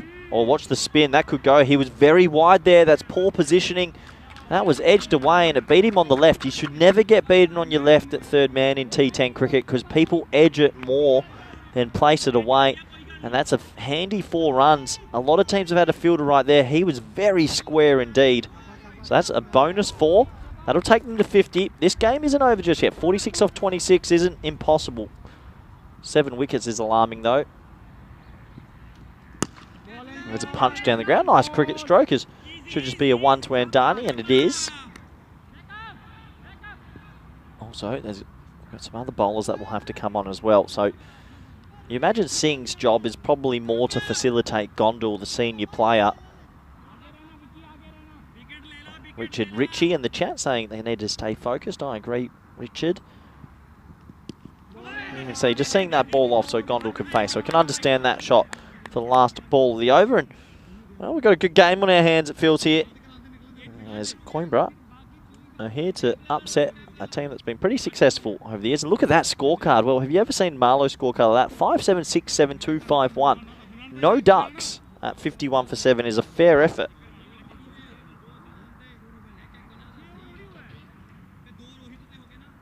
Hazza Andani's going to bowl out here. So, well, credit to Andani, who did come back and after being 8 off 0, picked up 2 wickets in the over. He got 2 for 10. So, pretty good comeback. Could have been at the 20-run over, but takes 2 for 2 off the remaining 6 balls he had. 45 off 24. You're only 3 big hits away, and you're back in it. They could happen 1 each over. You're right there. Condell on strike.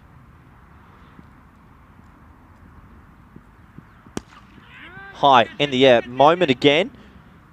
Oh, that one's dropped and he's gone into the camera. Well, MSTV almost saw thousands of dollars get blown up. And that would have been a phenomenal catch. He dived backwards. I don't think he could have stayed in the field of play. Well, that camera is going to have to go a metre further back, you feel. Have a look at this. There's thousands of euros almost went blowing up. He dived backwards and bang. That's a better length.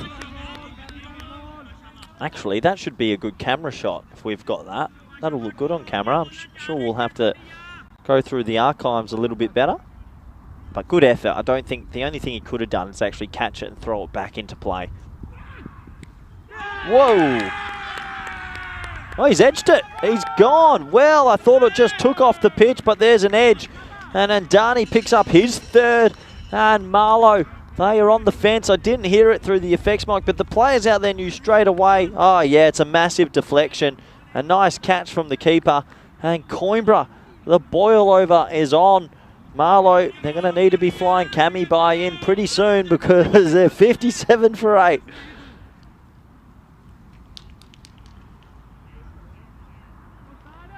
Not very often you see this very good team on the ropes.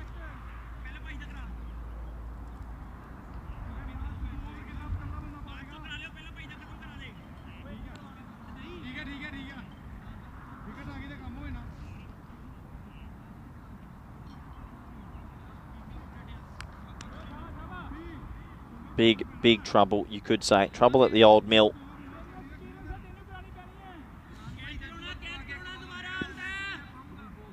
Anyway, 57 for 8. And Darney's got 3 for. Cut away. Oh no, there could be run out. Direct hit, he's gone. And Andani stops it with his foot. Well, it's unbelievable goalkeeping from Andani. He's lost the plot there. I think he got more worried about the overthrow, but really probably should have let the ball go.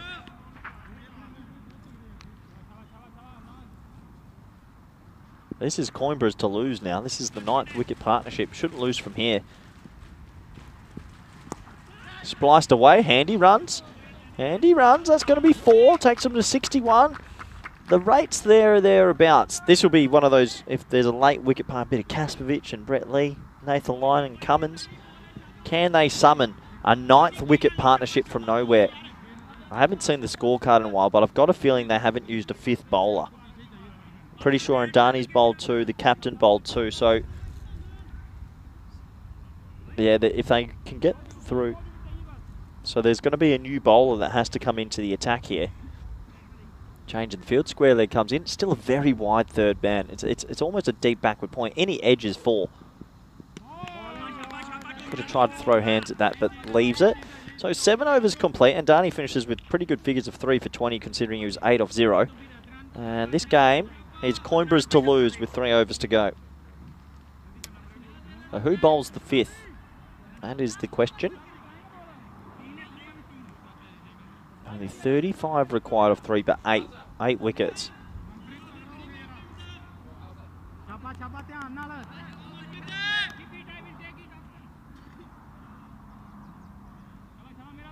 So, back to the action. Looks like Manpreet Singh's going to come into the attack. So, he just needs to keep consistent here. Still, they operating with a deep backward point and not a third. So any edge will fly and probably go for 4.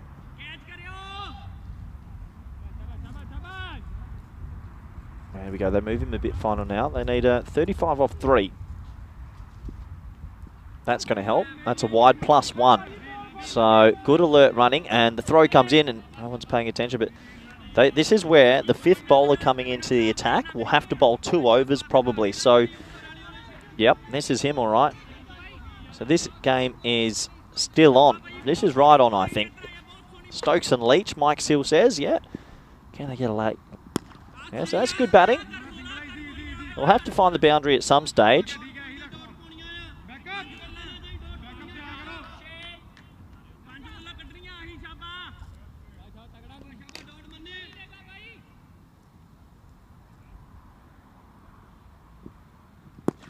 That's a nice looking stroke. Doesn't get it out the meat of the bat, but they'll get one.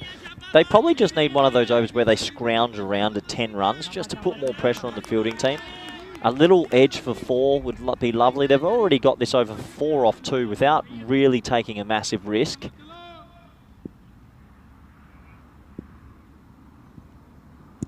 Gone. And he gets it full and straight, and it's a great delivery when you've got the 9th wicket partnership there. And Coimbra remarkably have the Marlow team on the rope, 65 for 9. And this has been a Herculean effort. Full, straight, you miss, I hit. Thanks for coming.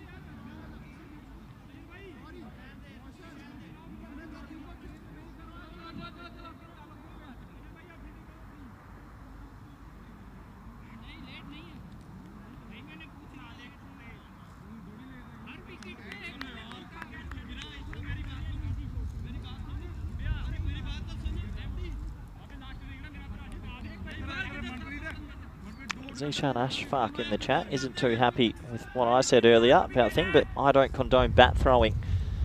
And I just think if you throw a bat on TV, well, my opinion is that you should get a ban, black and white. As that's pushed into the offside. Mahmood, who's got a bit of a shin injury, is going to bat pretty bravely here. I'll also add to that, Zishan, as a commentator, I'm a pundit and I'm allowed an opinion. So cop that, Zishan. You can sit back in your little box there and enjoy the cricket, because I don't care. So 66 for 9. Last wicket, amazing. Shot. What a shot that is. Well, as soon as you think that this game might be over, you see a shot like that and it just keeps it alive. It's one of the shots of the innings. Full, a little bit outside the off stump and 4 runs.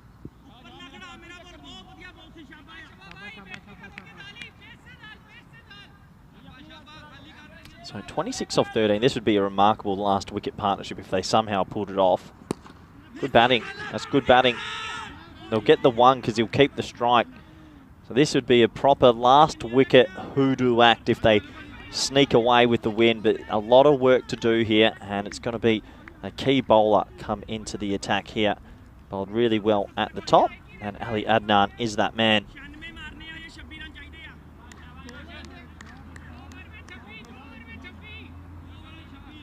Oh, I've never seen that pop on the screen. The scores are being verified. Anyway, 71 for 9. You can see that worm's actually just almost at that red line, but unfortunately, it's those wickets, those red dots have popped up everywhere. This would be a great effort from Coimbra. Bowled and fielded magnificently. The fielding's been top shelf. 25 off 12. Last wicket. 1 ball away. Oh, that could have been the delivery.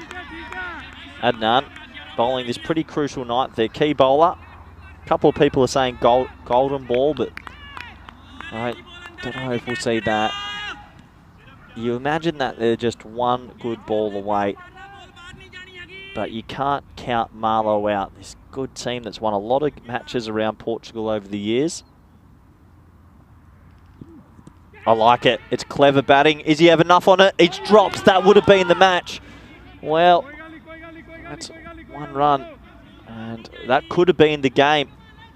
He goes for the scoop. I don't mind it with fine leg in the ring. It's high risk, high reward. He actually got a bit of it, but he ran back and off his hands. 1 run. Zishan asking if that's allowed on air. Of course. It's just an opinion. It's almost like saying someone played a poor shot. If I think I see someone throw a bat, I can say that should probably be a ban. I think the Indian captain of the women's did it the other day. She hit the stumps when she got out. She got a 4-game ban. Shot! What a shot. That goes for 4. And, well, Mahmood gets a bit of it. I tell you what, that is an unbelievable shot from a number 11 who's only got 1 shin left.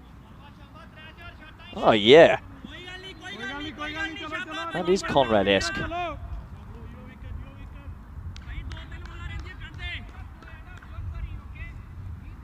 So 76 for... I tell you what, when your number 10 and number 11 have played 2 shots through the covers, you start to believe it might be their time.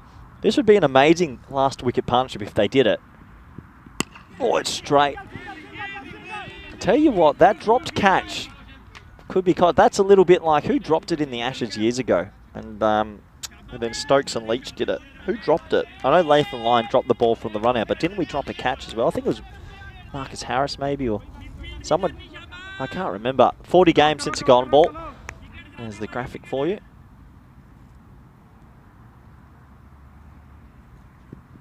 Oh, that is so close to being game over. Just had to get it straight. But yeah, I think it was the Indian women's captain the other day got like a 4-match ban. She got out LBW, turned around and whacked the stumps with her bat, took out middle of the leg, like hit it hard. And I'm sorry, if a commentator can't say they think that's a ban, well, what's the point of commentating? Anyway, 19 off 7.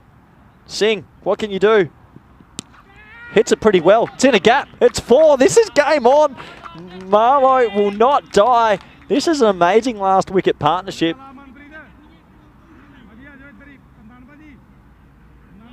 And you have to wonder, is that drop catch going to come back and haunt Coimbra? It's 4 runs. 15 off 6. Wow, what a last wicket partnership. This game was, thought maybe 2 overs ago, going to be over. You look at the bowling figures, everyone's chipped in a bit. Everyone's got a wicket. But this game isn't over. 15. Just going to verify for you when the 9th wicket fell. It was on 65. So these guys have already put on 16. They need 16. This would have to be the highest partnership we've had on the last wicket to win. Like a 30-run last wicket partnership to win a T10 doesn't happen. You never have a team 9 down and then they put on 30 to win a game. But you've got 2 players here who believe. Here we go.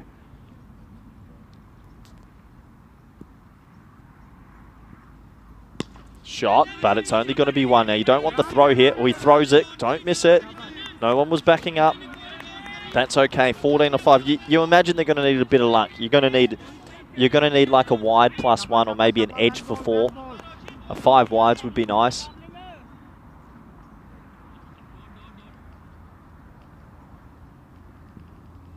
It's really well bowled. I can't believe that's not hit the stumps.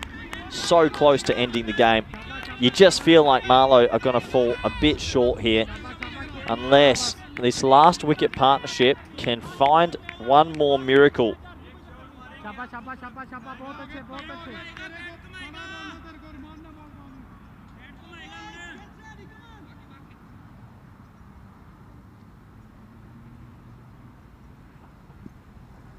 Well, there's the full toss, but it's in the air. This should be game over. Collision! No, it's game over. Singh takes the catch and Coimbra will walk away with the points. It was a full toss, but it was okay. And the dismissal is made, and that is a fantastic win. And, well, congratulations to them. As you can see, the final wicket fall, caught and bowled. And that is game, set, match. Coimbra take the points, and they are the winners.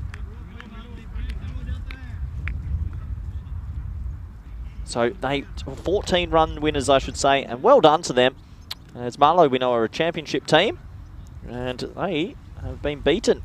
And Coimbra, their fielding for me, their fielding for me was the standout. They took 3 really good catches, and when you hold on to your catches, usually good things will happen.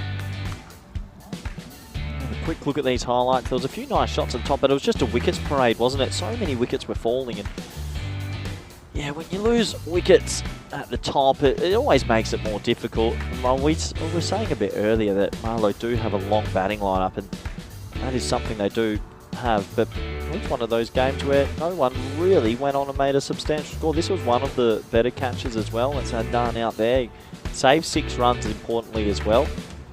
This was a big moment, a little bit of controversy as the celebration was big and the reaction was big as well from Shazad. And the good catching continued. This is really good from CK. They did well. That there, easily on another day, gets dropped for 6. This was a remarkable shot over the offside that was almost tapped back into play. And look out, camera crew. 6 to the total. That was probably the only one that you could say might have been tapped back in. But the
This European Cricket Network event is proudly brought to you by HCL Software and Bizaway.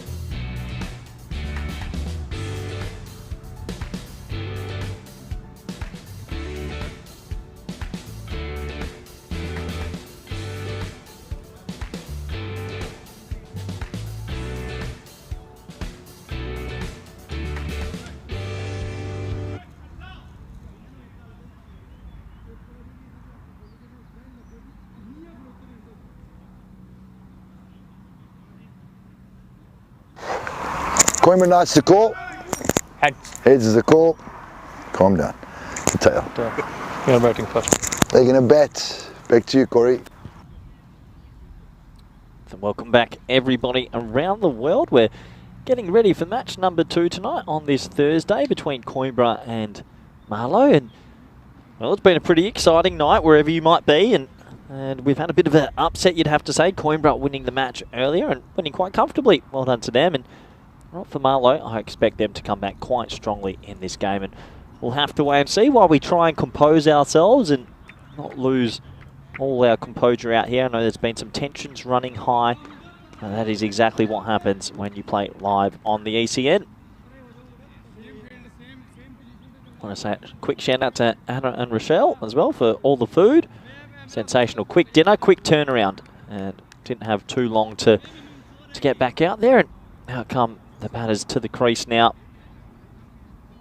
Do expect to see probably a more disciplined Marlow, who will want to fight back and come back into this game as the champion team that they are. They had a bit of a poor loss in the previous one, but I expect to see a better team this time around.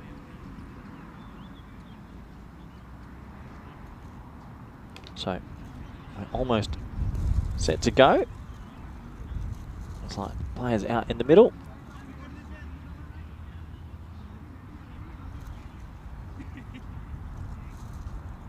So Marlow this time, they'll be setting the score. Can they get a big partnership early? We're going to find out. First ball of match number 2, Manjeet Singh. The captain's got the ball in hand. And he gets that in a pretty good area. It punches him on the glove, and it's going to be one. It looks like that's going to bring on Najam Shazad on strike, who, well, was in the naughty books. Well, he's been allowed to play the next game.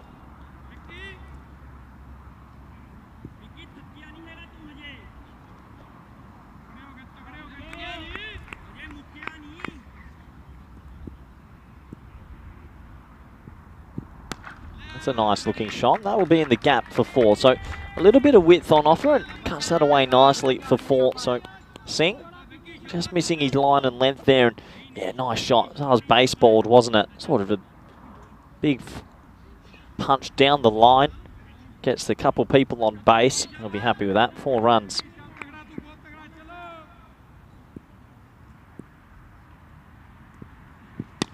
This time wants to try and hit it on the leg side, but doesn't really get it near the middle of the bat, so that should only just be a single. So Marlowe, you expect them to come out here and be a little bit more destructive and try and explode at the top end, and you want them to probably go big in this power play if you're a Marlowe supporter. So that's blocked into the offside, but a yes-no.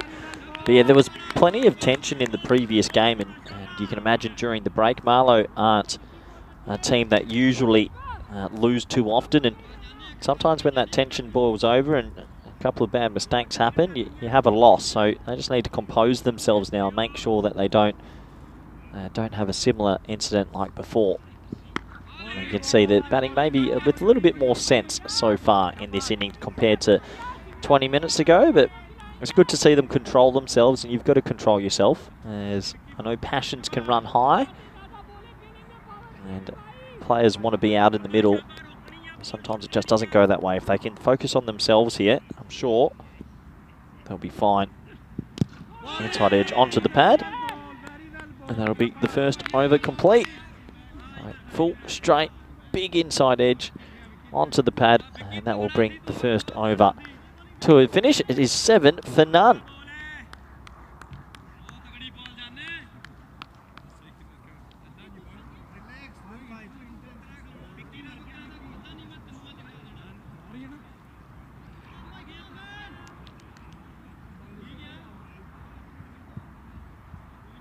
So 7 for none at the moment, as it looks like Adnan's going to come and bowl the second over. Nice shot, and that's straight bang into the box, and nice shot for 6. So it's a nice start this for Marlowe. A lot better, a lot stronger. They're hitting the ball a bit nicer here, and right now they are looking like a more composed unit. So before, when tensions were running high, I think they made some pretty big mistakes, and that was probably not the climax they would have wanted. They ended up losing by a comfortable margin. In this game, you just feel like you're going to see that championship team come back.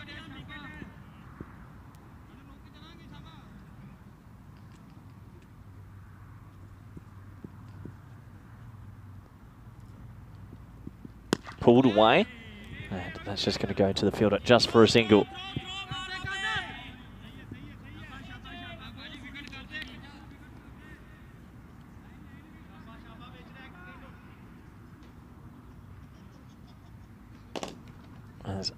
Just moving a couple little things in the commentary box. Sorry for the pause there. Just trying to get everything aligned and focused as that's pushed into the offside for another dot ball. Yeah, plenty of noise and plenty of energy going on at the moment. It is just gone over 7:30 local time. The sun will be setting in the next hour or so. It's been a cooler evening. Pretty hot here in the commentary cube. Very hot, but out there in the middle, nice breeze. Oh, wow. That one rears up off a length. Can't do much about that. That's just going to be off the glove for 1. Coimbra, that win earlier will give them a lot of belief. They'll think they can definitely go 2 from 2 here tonight. They'll be hoping so anyway.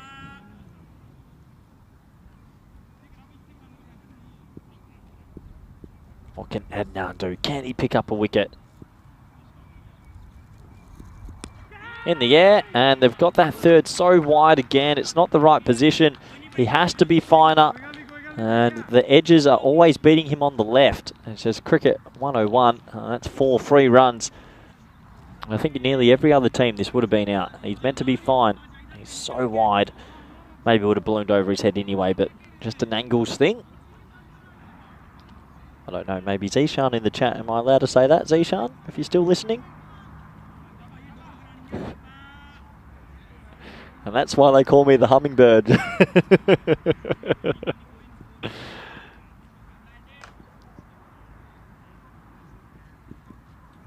Wild play miss. So adventurous first 2 overs in this one. It was a bit more of a baseball slog, and well, 19 for none after 2. There's a good opportunity to say hello to everyone in the chat. Seems like we've got a lot of people watching this evening as we have a quick look at the table as well. 10, 10, 6, 6, 6, 4. Coimbra Knights, another win here. They break away from that middle pack. Finals on the Monday. 3 games each Saturday and Sunday. Not too sure who told me that's happening. But yeah, plenty going on. I imagine it's the top 4 must get through to finals. Top 3, okay, interesting. There you go. Don't know when we've ever done that before, but top 3 I've just been told is that is baseballed. That's big. That's a home run derby.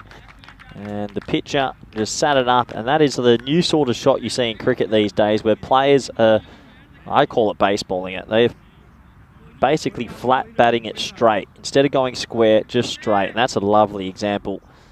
I know a few people will say, should he be on the field? Doesn't matter. If you're on there, you've got to make it count.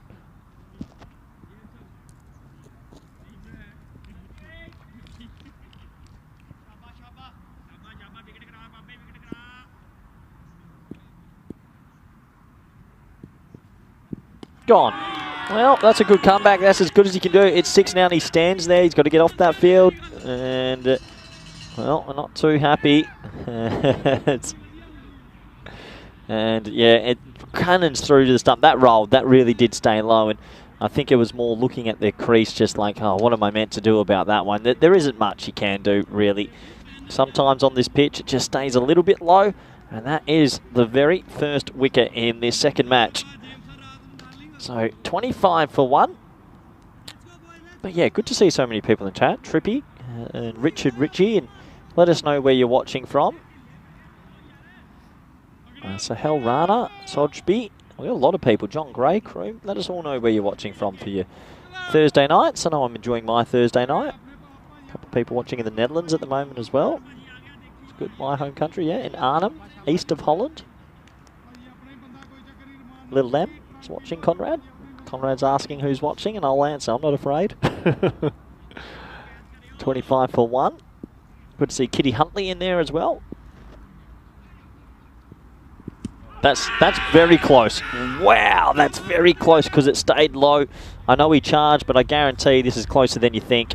When it's straight on like that, this view always distorts it a bit, but that's cannoning probably into middle and leg. It's one of those ones, because he charges, you think it's not out, but it actually shot low. And if you have the front on that, on another day, I reckon that might have been given. You know, it's funny, if you had the DRS, that would say not out, umpire's call, because he's past 2.5 metres down the crease. But that's one of those innocuous ones. That's hitting the stumps, but because he charges, you probably just give it not out. And we don't have DRS here, apparently. It's a shame. I heard that we're I've actually got something for the rumour mill. That's heading on the pan. That will be going down the leg side. That we're apparently going to be starting to use Snicko. So I'll be in the commentary box and they're going to give me the power. And if I go Snick, then I can give it out. No, I'm just messing with Conrad, who's next to me. Unfortunately, when you start going Snicko and hotspots and stuff, you're talking about 25,000 per. Like the technology is extremely expensive. As that is horned. Horns, baby. What a shot that is. And that's a big, big 6. So Marlow coming back like the championship team they are. And you expect them to put on a big total here. That's a gorgeous shot. And hold the pose for the cameras. I think as a batter, you want to have a good list. And that's something on the list you want. The slog over mid-on.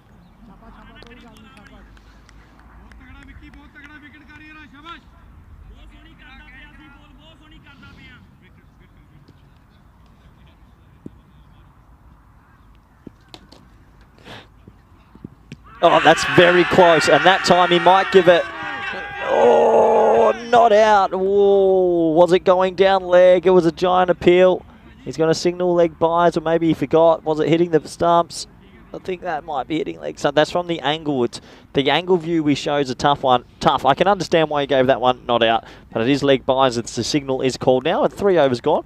35 for 1. Good to see we've got, yeah, he's people watching from Brackley and Ingley. Joel Taylor, nice to see you there. Little M in the chat saying watching from Arnhem. Interesting. Let us know a little bit more about you, Little M. Not too sure who Little M is. That's new into the chat, so we'll have to wait and see.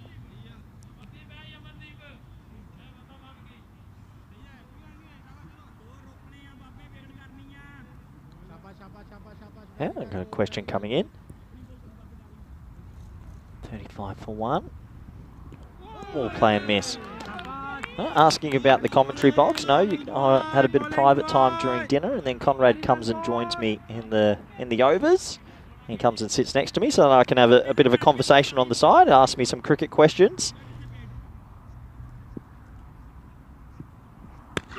Well, that's a nice looking stroke, and oh, did it go all the way? I can't tell. No, it's going to be 4. So gets that one away, and well, Marlowe looking better here, getting that one a little bit too straight. It was a low full toss and picks it up away. Yeah, Brackley in England, Joel. Where's Brackley? What area is Brackley in? Hard 6. Nice shot. So 4 and 6. And Marlowe really fighting back after that pretty upsetting loss. I've heard that Brackley is close to Silverstone. I don't know if that's correct. Sounds like near an F1 reference from Conrad Greenshields. Let me know. Hit hard again, but that should just be the one. But it's always good. I like that we got viewers coming from everywhere. We've got Trip, Mr. Kitty Denny. I'm in the US, watching from the United States. So we've got Arnhem in the Netherlands. We've got Brackley in England. We've got the US. Keep going. Keep telling me. As that's in the air. That could be caught, though. And he parries it over the bar. And, well, his fingers are bursting away. Everything went right for them in the previous game, where they took all these sort of half chances. But in this one, you just feel the Marlowe steam train's going to come back. It's a half volley. And boom, shakalava. It's almost like he needed the baseball mitt, taking the catch on the edge. In the end, you can see the reaction, almost as if those fingers have been dipped in some fried butter. And that one hurts. 50 up. Nice Clippingtons away, but that'll just result in a single. So 51 off 4 overs on this very exciting Thursday night.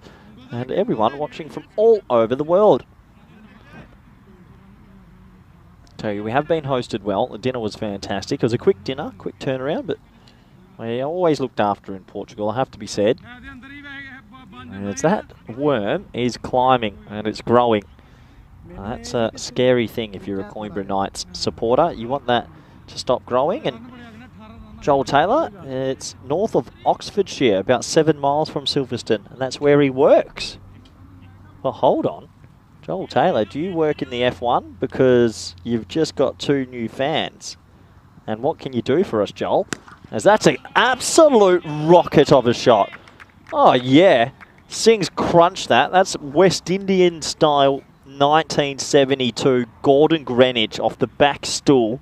Has just gone, yeah.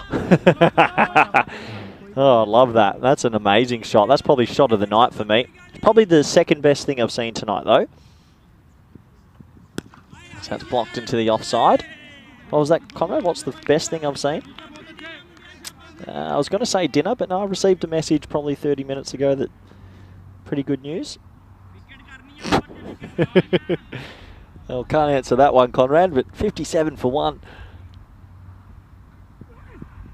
Oh, that's a big play miss. We're going to have to get a headset on you eventually. I'm not too sure if we have the capabilities this time. Unfortunately, MTSV just want to run the one headset. That's the one. Is it MVT? MTV? MTV, great show when I was younger. Do you ever watch a show called Rage? So that's hit in the air. Outside off, and that's just going to be the one. Yeah, Rage used to be this music show in Australia growing up. It would play all the bangers from like 7 AM till 12 midday, and then it would go off on a Saturday, Sunday. That's all you'd listen to where you played some cricket out back. Those were the glory days. 59 off 4.3 here.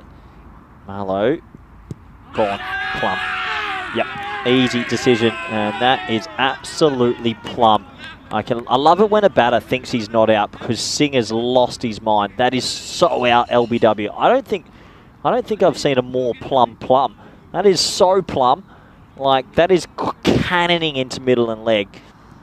And he's still walking slowly. I'd love someone to give him a spray right now and tell him to get off the field. That was the one thing I used to do. If I was running in the field and a batter was going, I'd always go, get off the field with maybe a profanity in there. Because people always think they're not out, but that is just out. That's great umpiring. And I can't wait till he looks at the replays later and listens to the commentary, because you're out, mate. See you later. Thanks for coming. As it's 58 for 2. Azarandani, he's been pretty effective with the ball.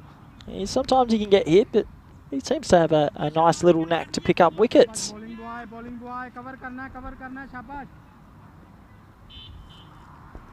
So Rizwan coming in now. You got Singh there, 27 or 14. The platform is set for something massive.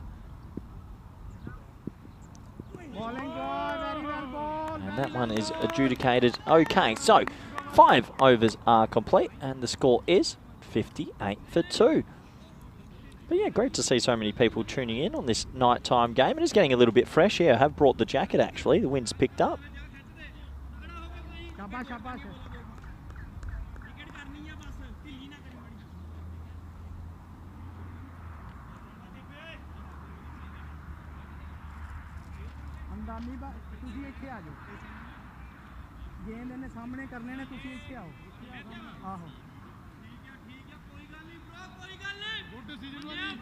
So 58 for 2.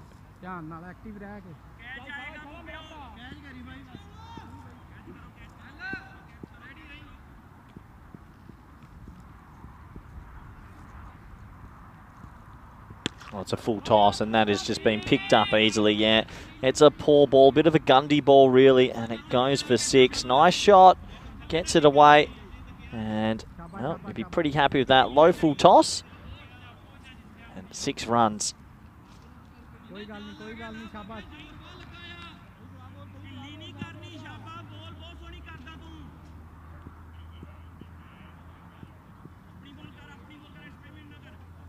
Well, Conrad, that's going to get you a time in the sin bin. That is hit away. Nice shot again. So 6-6. Lovely batting. And, well, they're really... This is the Marlowe we know. That's why before was so surprising.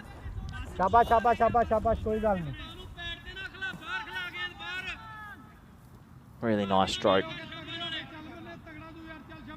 Yeah, I think that this is a team that doesn't lose too many in a row, and that's going to go 6 as well. It's a short boundary. No, it's going to be 1 bounce. Actually, it's really well fielded. I thought he got that off the knee to the bat.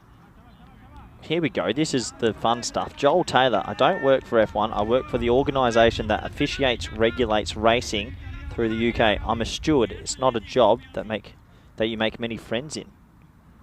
You've all of a sudden, Joel Taylor, become our #1 fan. I like you, Joel. We need to talk privately, as that is in the zone and play and miss. So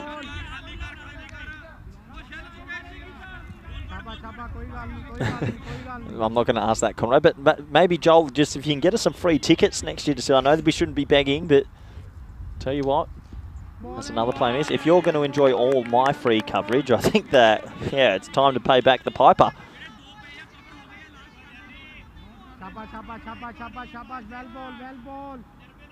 So 71 right now, and this is looking really good for Marlowe.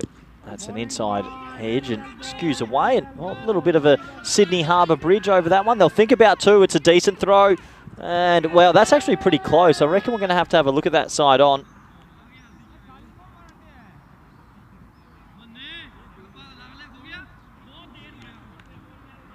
So let's have a look. Touches in. Keeper does quite well here because he has to go fetch it, but the quick release, he's safe. Great camera work from MTV, or MSTV. Close to MTV though. Apparently there was a stage there where they challenged MTV. But in the end they only won Croatia.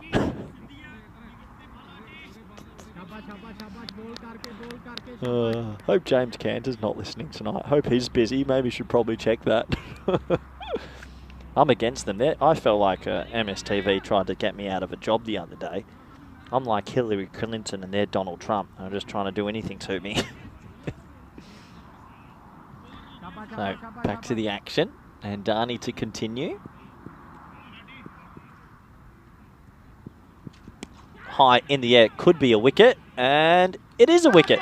Well, it's not the most perfect technique you'll see for a catch, but at the end, the old crocodile works a treat. And then Dani, well, he's having a funny time of it. He picks himself up another wicket, loose-looking stroke. It blew up in the air, and Marlow lose another wicket, but they'll be pretty comfortable with the run rate, what it is.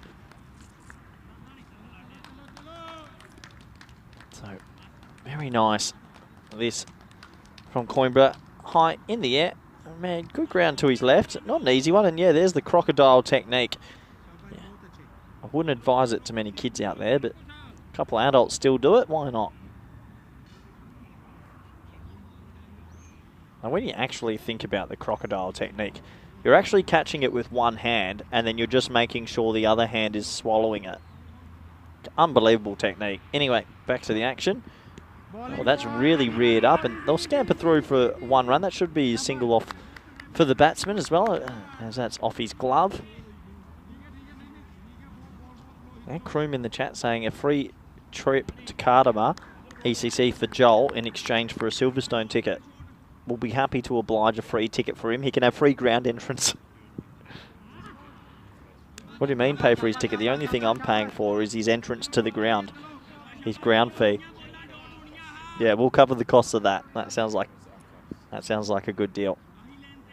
We're going to have to get your headset, Conrad. The viewers want it. Edged, and I keep saying they gave him very square, but I think even if he was fine, that went for 4. And, well, it is 4 runs, and handy runs. Doesn't matter how you get them, you just got to get them. Aggressive stroke, 4 runs. And there he is, Joel Taylor in chat. I went to the F1 at Silverstone this year via free tickets, perks of the job. Well, Joel, we will have a word off air. It's a play and miss, and that should be a wide. But yeah, Joel's a new name in the chat. Let us know, Joel, if you've watched a lot of ECN or this is maybe one of your first events. I can't remember seeing your name too much. Don't, Conrad, they can't hear you from over there. You're not wearing a headset. Seems like the scores have eluded us as well for a little bit, so I'll try and update you with the scores on the screen as soon as I can get a bit of clarity. Play and miss. And that should be the end, almost the end of the over. There was a couple of wides in there as well.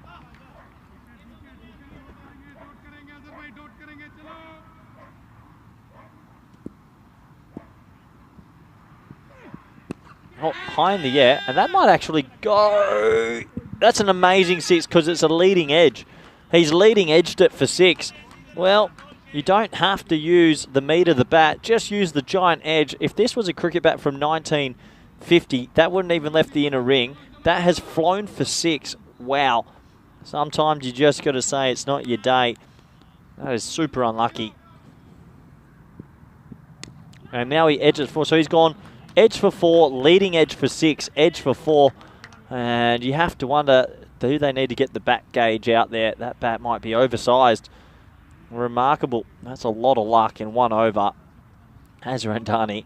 Yeah, I'd be shaking my head as well. I'd be pretty frustrated with that. We'll try to get you the score as quickly as possible because it seems like we've lost the graphics. I'm going to guess, I don't know actually, it might be in the 90s now, you know.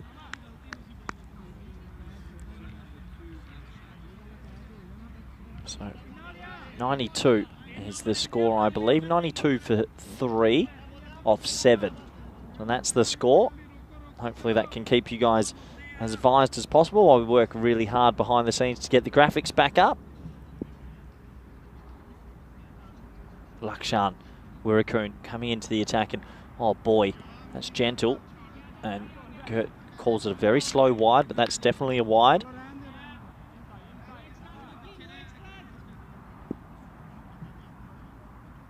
So Lakshan, what can the big man do? Right arm off spin. Oh, well, that's a bit better. Just gets through it quick enough, and dot ball, needed dot ball. yeah, keepers opted to stand back, and you can understand without a helmet on this pitch. Actually, don't blame him. The odd one does take off. That one didn't take off though, and it goes over the stumps. And he's sort of in no man's land. He's not far enough back to stop it, but not close enough to cut the angle. So that'll be 4 byes to the total. And we knew we were going to see a different Marlowe, and that is exactly what we're seeing. They are racing away with it here. That takes them up to 97, I believe.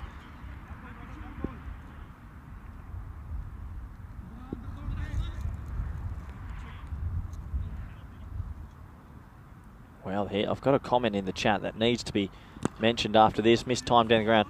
This can't be real. Chris Hallam in the chat. Evening, guys. Watching from the smallest county in England, Rutland. Look, Rutland, R-U-T-L-A-N-D. Have they named a place after me? Because, hold on, that's going to be a wide. For people that don't know, a lot of my mates, close mates, call me Rut, the Rut. Because my last name is Rutgers, or the Dutch way, Rutgers. And also, good call, Conrad. And it's usually because you're in a rut. As that will be a dot ball. Yeah. But, yeah, Hallam, is there a place called Rutland, the smallest county in England? I'm very curious now about Rutland. They've named a whole little town after me. Oh, my God, it is. This is unbelievable. This is why I love the chat. And that's going to be a single to 45. Rutland. Give me some information about whereabouts is it in England? East Midlands. Okay. Well, if they need a guest cameo, I'll come out of retirement to represent Rutland. Head away to the leg side for a single. Has to be said, it's amazing we get viewers from everywhere. An overthrow, and they're going to pinch one here. Sloppy from Coimbra. Direct hit could be it. No, and they're going to go again. They should go again. And they're going to buy themselves 2 runs from some pretty sloppy fielding here.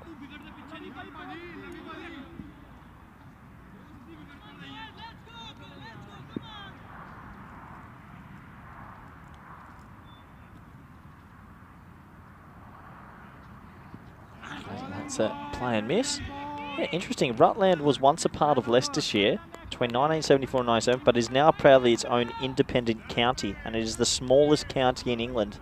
Up Rutland. Do we have a football team? Do we have a cricket team? There we go. That's what we need to look up. Let me know in the chat. There's another over complete, and I believe we have the graphics back, thankfully. Yeah, Chris says you can come and be an honourable member. We're on the edge of Leicestershire. Rutland water is beautiful. All I need to know, do you have a cricket team? What's the sporting facilities? What football jersey do I need to buy? Because I'm all about Rutland FC. 103 for 3. We got 2 overs left in this first innings.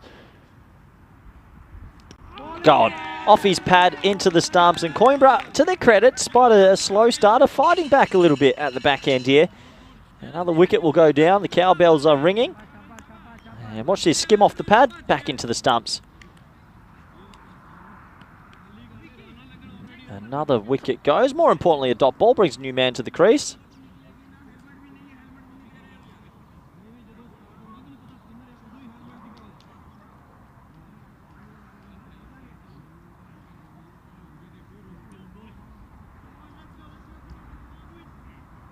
I've done a little bit of research. Looks like Oakham United FC playing Rutland. That's my newfound favourite team.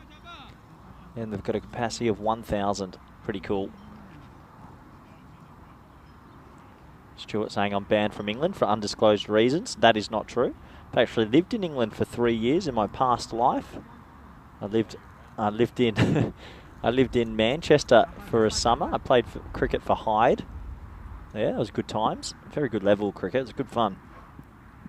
So that's down the leg side for a wide. That was in Greater Manchester when I was quite young. And then I had 2 seasons out in Bristol.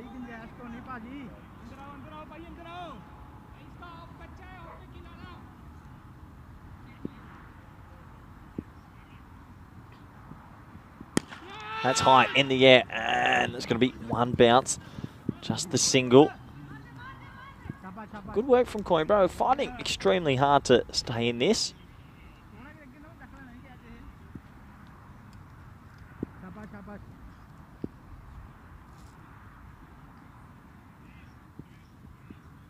Plain miss, just fighting back. Well, Chris Hallam comes out with a fun fact. Stuart Broad is from Rutland. There you go. That would make him the second most important person from that region now. Obviously, I've taken... I like Stuart Broad. I reckon he's got a bad rap from the Aussies. I like him. 105 off 4. 9 balls remaining. Well bowled. Kumar's bowling a nifty little ninth over here. 106 for 4. At one stage, they would have been harbouring hopes of 125 plus. It could still happen if someone can have a cameo at the back end. On the pad, and well, that's going to be a leg bye. I like to call them the orphans of cricket. No one really wants them. They don't go to the bowler. They don't go to the batter. It's just a weird orphan of cricket. No one really wants leg byes.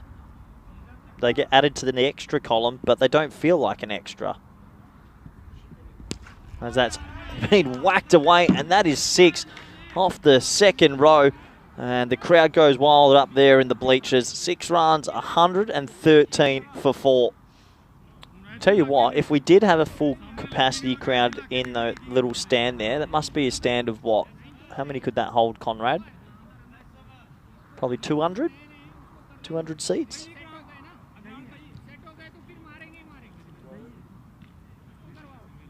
Yeah, I reckon there must be. We'll have a look at the replay. Look where this goes. Oh no, that was the replay of the bowl. But yeah, I reckon that it's about 200 capacity seats there. If you had 200 people sitting in there, great hot spot for catches. You'd have to be paying full attention because you could be wearing a few. That is for sure. As it looks like our technical committee are working with some replay. Look at this one, bang! And if you had 200 people sitting there with some hard hats on, it would be pretty funny. Would be a good atmosphere. 113 for 4. Last over. Wow, that is a genuine grubber. That's almost dead ball territory. That's actually rolled. See, he's taken the air out of the bowl. He's bowled it with a 56-gram ball, not 156. That'll be a wide, I'd imagine. And oh, he's thrown it straight into him. Luckily, he didn't feel it. Well, thank you, Mike Seal, for that in the chat. I'm going to look that up during the break.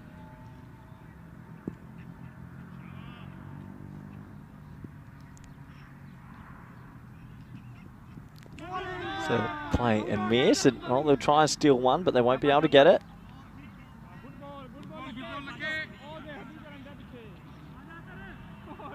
I'm not too sure what's going on here, but I think the batter's... I don't know, carrying on. I'm not too sure what's happened. He's swung and missed and maybe feeling a bit sore.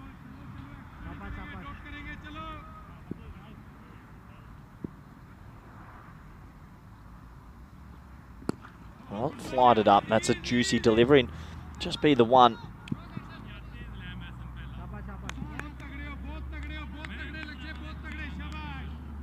So pretty good effort, I actually think, from Coimbra to peg this back. At one stage, it felt like they're going to be chasing a lot. What do we have left? Not many, and that does not help. It's a half V in the slot, and I tell you what, many players around the world would have hit that for 6, and Shahid does exactly that. That does take them into the 120s. And, well, 121 for 4. Joel saying this is the first time that he's commented on here. And it's great that it's so interactive. Well, that is actually one thing we try to do. If you ever get a chance with me and Vinny on the line together, it's pretty chaos. But we do like to interact with all our viewers because we do get some pretty good stories that come out. We'd like to be a little bit different. It's about cricket entertainment. As that's flighted and mistimed, they should just get the 1. And they will just settle for the 1 as long as there's no overthrows. And, well, there almost is. But yeah, that's good to hear from you, Joel. And Little Lem's new in the chat as well. There's a few that are popping up in the chat, and that's what we like to hear. We are always growing. 1,700 plus games this year. 31 teams at the ECC. It's crazy. It's actually crazy when you think about it. You got Netherlands 11, England 11 after 4 years, and there was coronavirus in the middle of that. So tell me how this is happening. Tell me how I'm sitting in Portugal right now commentating a night event. It's spread the game, spread the love. Last ball of the innings. And there's no love there because he's bowled. And Mysom's horror show with the bat ends 2 off 6 for him. And he just never looked himself. Coimbra, to the credit, I think, did peg it back a bit. 122 is going to be a tough ask against Marlowe, who want vengeance. And it's going to be up to Azharan Dani and the men around him at the top to chase this down. We'll have a quick look at those highlights. And, well, there was a few wickets, few and far between. This one was the old scuffler along the deck and staying pretty low. Can't do too much about that. And Dani, he got hit over the offside. One of the shots of the innings. This was a back foot Cavalier, Gordon Greenwich style 6. This was plumb. Thank you for coming. He didn't like that one though. And well, overall, the crocodile style of technique catch also paid dividends. Coimbra, they fought hard throughout the innings. They picked up wickets at regular intervals. And they can still hold their head up high. They've got a chance here tonight of going 2 from 2. I'd say about 30% chance. And you never know what could happen. This took us right to the back end, as that leg bye was an important highlight to show you. And that one went into the bleachers. The crowd went wild. We almost didn't get the ball back for a while, but that was the end of the innings. And a very good innings indeed. Let's have a quick look at the scorecard, shall we, as the sun starts to set on this beautiful little oval.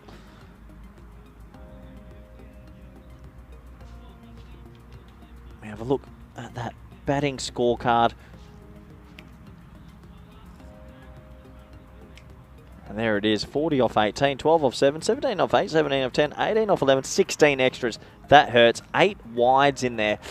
Yeah, you can't have 8 wides in 10 overs. That's going to come back and haunt you. 1, 2, 2 for 5. And everyone basically chipping in there.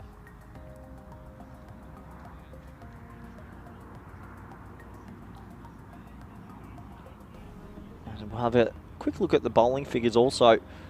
And everyone trying their best, chipping in where they could. But overall, I'll be a little bit disappointed maybe, as everyone tried their best. Pick of the bowlers for me, actually, was the man at the bottom, Lakshan Wirakoon. 2 overs, 1 for 16. What a player, and I'm sure he'll end up probably joining Coimbra Knights permanently on the transfer market. That takes us to the break. Do join us back in 10 minutes for the all-exciting Run Chase. Thank you.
This European Cricket Network event is proudly brought to you by HCL Software and Bizaway.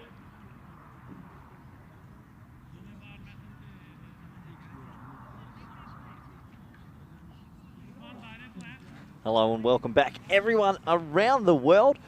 A little bit of an extended break there. I'm not too sure what the reason was. That felt like it was well over 10 minutes, but it is Portugal. And they are. Portugal and Spain have to be two of the most relaxed countries you could ever go to.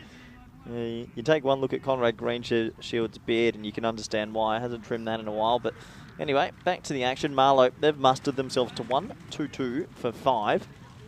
And you would say that they go into this game after that first innings as favourites. They lost the previous match, so they'll want a good response with the ball. Hazar and Darni's probably the key with the bat. As the stumps just get adjusted a little bit.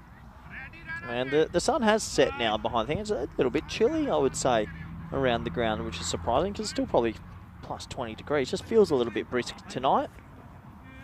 I'm happy I packed this one jacket. I almost didn't. I'm very thankful I did now. So 123 required. Great to have everyone back in the chat who are watching and had a lot of interaction with you today. It's been quite enjoyable. Good to see people watching from all over the world. Will we have an exciting finish to our Thursday evenings? I hope so. We'll have to wait and see.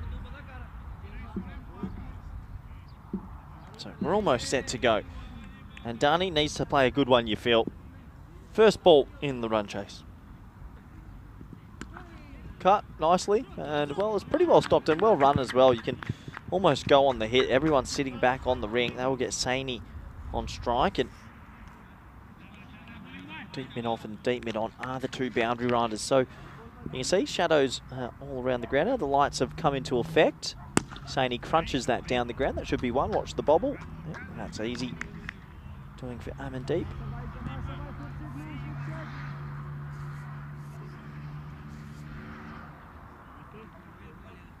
That might be Manjeet Singh, actually. I think the scorecards have given us a hoodoo.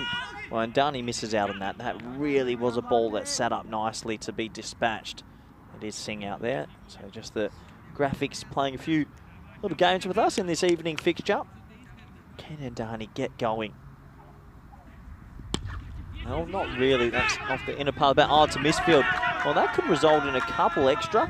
And yeah, it's fielded in the end, and they'll just get back for the 2. So a bonus run.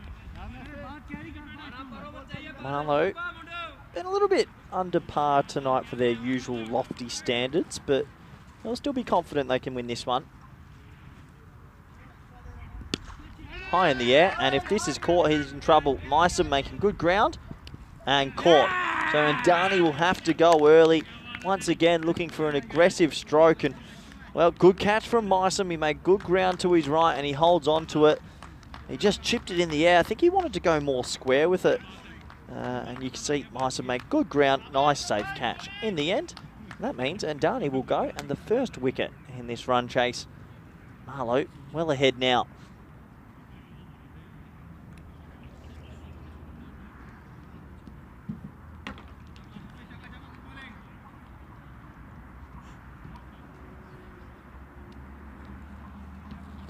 Wicket gone, and well, can someone else stand up in this Coimbra Knights team and put their name in the lights? We'll wait and see. Adnan's going to come out at number 3. Him and Singh at the crease now.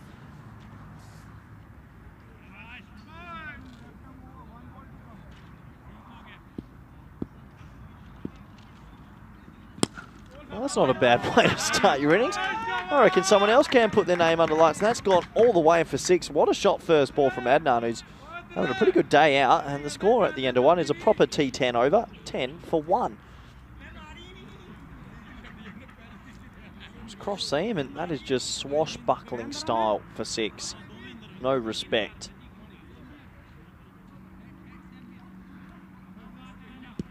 Yeah, just trickling over 8:30 local time now. Nice time of evening. And that sun sets, and all the players now enjoy playing under lights. So we do get some good reports of our night cricket at the ECC and the ACL. Night cricket is here to stay, that is for sure. Shazad over number 2. Loves to hit the deck and I'd imagine that's exactly what he's going to do here. Yeah, good batting actually. That's really good aggressive running. That's what we need to see more of. So just the one. Mr. Kitty in the chat. So let's go Knights. Yeah, fair enough.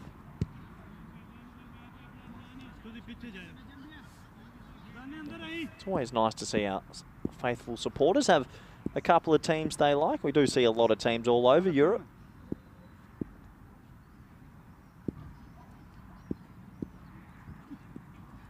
He misses out on that. If you can just get any bat on that, that is flying for 6. Misses out though. He signalled a wide.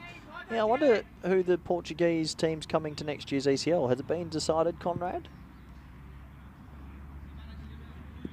November is the league final. Well, that's a long way away. And how is it determined? Is it T20s? Yeah, so whoever wins the T20 comp will be the champ. So winner of the T20 comp will be going to ECL 24 from Portugal. Oh, high on the bat. And yes, no, maybe. Uh-oh, misses the stumps. Would have been run out. That was a proper... Do we want to go? I don't know. Do you want to go? Uh-oh. And if he had a hit, he would have been gone. Just the one run in the end. Yeah, has the teams that have made the finals been close yet? We are... I guess there's probably a lot of round games still to go, right?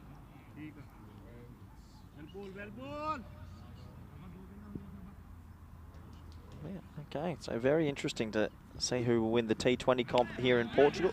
Oh, no. I think the keeper's taken that straight to the head. I hope not. He's dropped his glove. Maybe not. Did it burst through and scon him?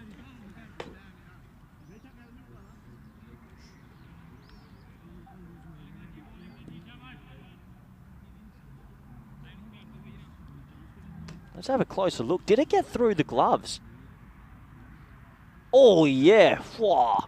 Well, lucky he's wearing that floppy hat, because a floppy hat makes you 10% more tough by nature. That got him a beaut. That might swell up. Fetch a layout. That is 6. That is a flat bat 6. That sounded so nice off the bat. And that didn't even get more than 3 meters off the ground. And that flew. Short, wide, bang, crunch. Into that beautiful white wall. They're on 20. Jaku, 13 off 3.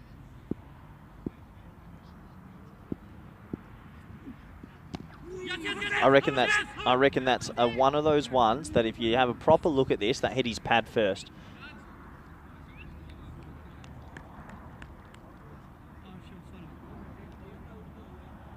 Yeah, this will be an interesting one if you actually slow this down.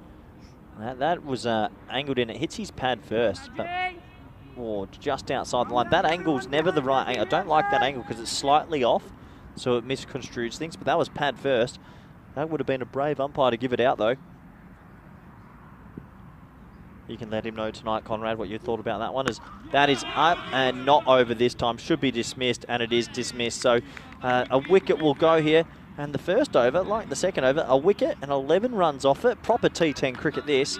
Plenty of action.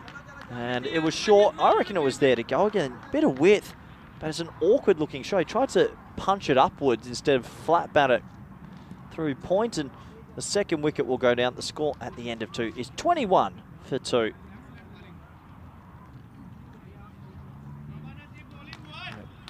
.21 for 2. Have a look at that, Tabo Marlow. Well, the win tonight will take them 2 points clear of the total, of the other team, sorry, of Gamblers. And, well, Coimbra Knights, another 2 points there will get them up to 8, but they've got a long way to go to get that.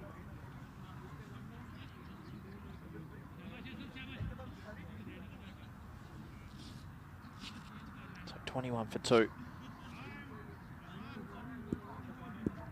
Jaku, what can he do?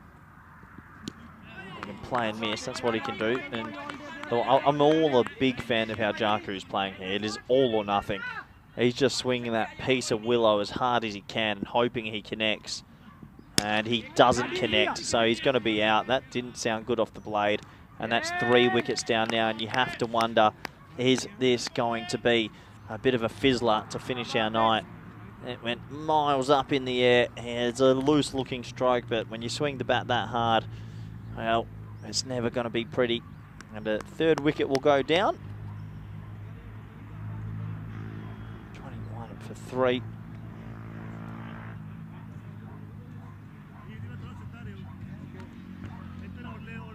I just feel that Marlow have been able to, well, correct their wrongs and come back with a more impressive performance in this one.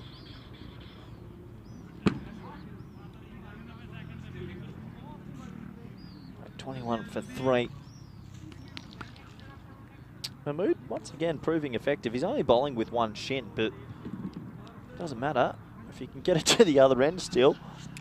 Yeah, if people don't know that reference, in the previous game, he wore one to the shin and then almost wore it again. It was phenomenal. Body on the line stuff.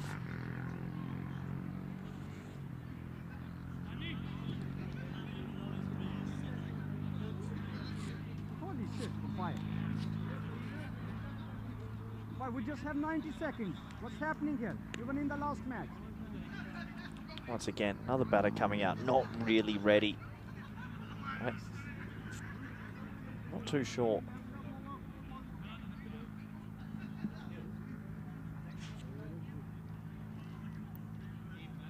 So I reckon that should be. You should still be able to appeal. He's not. He's taking guard now.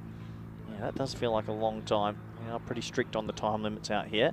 Well, you can do what you like, and that's gone for 6. And he's probably said, you know what? I'm going to take every second I want because I'm going to launch the very first ball I face for 6. And I do enjoy watching this Cumbria Knights team. They are throwing some caution to the wind. Every over so far has had a wicket and a 6. So if you don't like T10 cricket, well, you're mad. High in the air, and that's probably going to be out. Who's got it? Oh, it could be bowled. Oh, well. If that went... If it hits his hand and goes on the stumps, it's a run out. But if it had landed directly on the stumps, this would have been bowled. Look at that. That almost was bowled. It was almost played on. It would have been the greatest played on in cricket history if that landed flat on the stumps. Now he takes this one cleanly. That would have been the most viral video in cricket history. Hitting it 80 metres straight up and it lands on the stumps. I sort of wish that happened. He went for the catch and didn't touch it, so if it had spun back onto the stumps, that's bowled. Well, we were only inches away from one of the greatest dismissals you'll see in world cricket. Unfortunately, it didn't happen though. Mahmood, 2 for 17, last ball of his spell. Fetch that. That is huge. That is huge. And yep, a big Malachi. It might be 3 wickets down, but hey, they're on 34. And Cumbria Knights have a bit of firepower still to come. That was a full ball, and that went the journey. 34 for 3.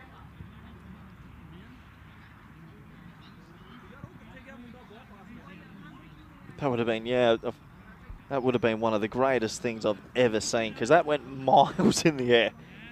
Look at that power play. 10, 11, 13. A wicket in each over. That is called cricketainment. If you want to see boundaries and you want to see wickets, you've come to the right place. And if you want to see some bloopers, you've definitely come to the right place. Adnan will bowl the 4th.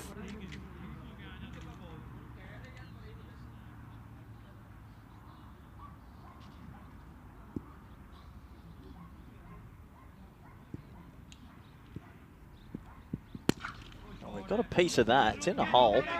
And they'll just settle for 1. That's one thing with Marlow. You'll always see them be pretty tidy in the field, but not too sure what bats they're using out there. They're cannoning off the bat. Sounds nice through the effects, Mike. A couple of clouds rolling in over the mountains. Hopefully it's good weather tomorrow. 35 for 3. Good thing about this chase, they can't really go slow. They have to keep going for it, so you're guaranteed a bit of fun.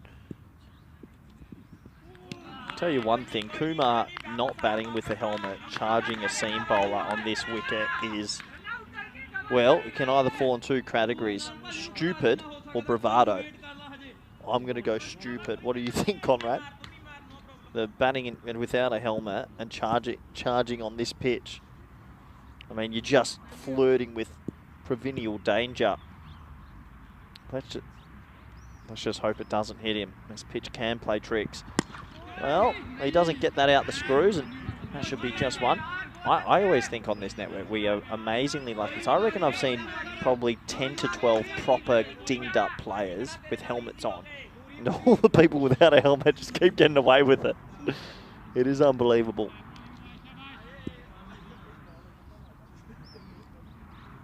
.36 for 3.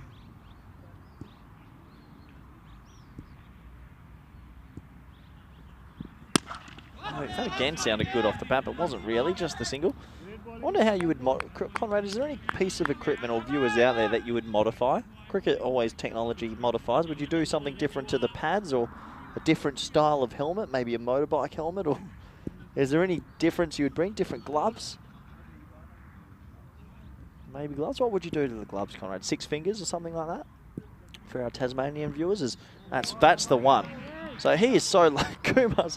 They've been given a wide, square leg. Yeah, I get it, because it's gone over the head height. You can't really do much about that. But yeah, that's the one that just takes off. And if that is straight, you can say night-night to Kumar. You ever seen Harold and Kumar go to White Castle? Might be saying a night-night to Kumar. Let's just hope it's not straight and it doesn't get that extreme bounce. Otherwise, it's not a pretty picture.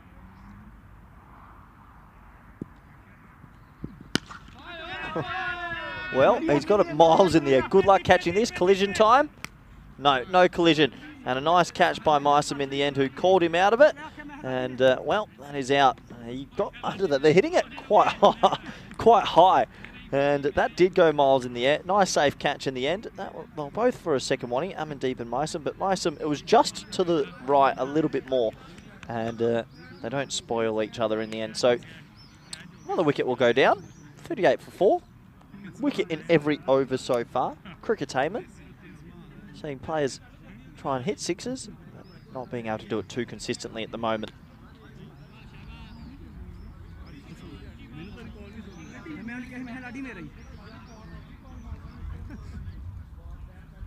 38 for 4. Last ball, the 4th.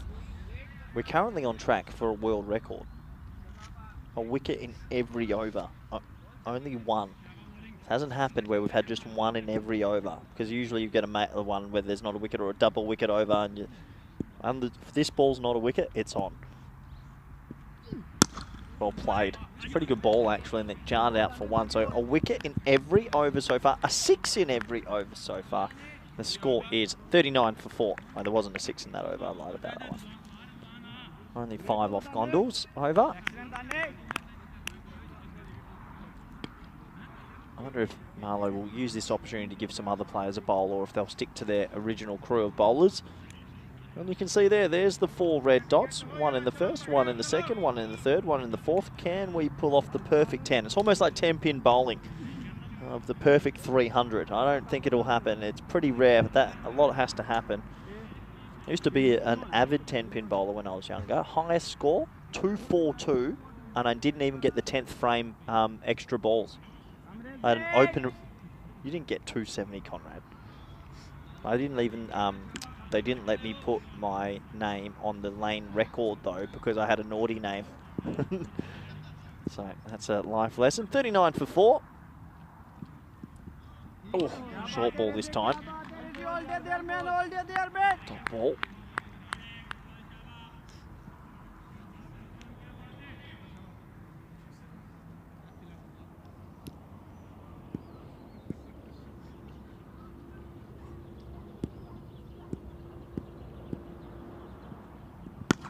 That's blocked and that'll be a single. Joel Taylor in the chat says fielders should have to wear a glove like in baseball and make them catch one-handed. You know, funny fact, Joel, if you put all of these players in a glove, they'd drop more. Honestly, catching with a glove, like for people that have never played any baseball or softball, they'll be dropping more than what they would do with their hands, I reckon. It takes a little bit of practice. And once you get it, it's easy, as that's pulled away lavishly for 4. What a nice shot is. That one might be under the bleachers. Not sure we'll get it back. 4 runs. Nice batting. Ball is echoing off the bat tonight. Crunch. That noise was fantastic. There it goes, under the stands. That'll be one for a lucky fan a little bit later if they find it. Played a fair bit of baseball and softball, actually. Bit of T-ball as well. Good game. Oh, no. Oh, he's edged that into his head, right? And that is why. So it's amazing that the other batter didn't get hit, because this would have been straight to the hospital. Oh, that's a broken jaw. If he's not wearing a helmet, it's a broken jaw, and the other batter's batting the exact same way. It is amazing that we don't have anyone get hit who's not wearing a helmet. I don't know how we keep getting away with this. Mother Cricket is going to one day bite us back. That was a thud, wasn't it? And we need this to be caught to keep up the world record. And he doesn't catch it. It wasn't his catch. And you can see the anguish on his face. He got greedy. That was straight to cover. And he now remonstrates with his teammate, but that wasn't his catch. And it went straight to cover. Unfortunately, Shahid got ahead of himself. The man from point came running around. I don't know why. And, well, that might ruin the record. It will ruin the record. Oh, could run him out here. No. Oh, gee, could have done it there, I reckon, but 5 overs complete. The score is 45 for 4 as we almost come to an end. And, oh, Conrad, you going to jump on for 1 over while I quickly duck out? No, he's not. Unfortunately, we'll get Conrad later in the trip. And, well, this is tomorrow. I don't think that's correct. That must be for the Czech Republic. It is for the Czech Republic. Well, 2v3, 1v4, and then we don't have the teams listed there, so that's a pretty mute point. And tomorrow night, Gamblers will play Lisbon Capitals. First time I'll get to see the Gamblers, so I'm looking forward to seeing how they go. And I've heard they're a very good team this year. So let's see how they will perform under lights.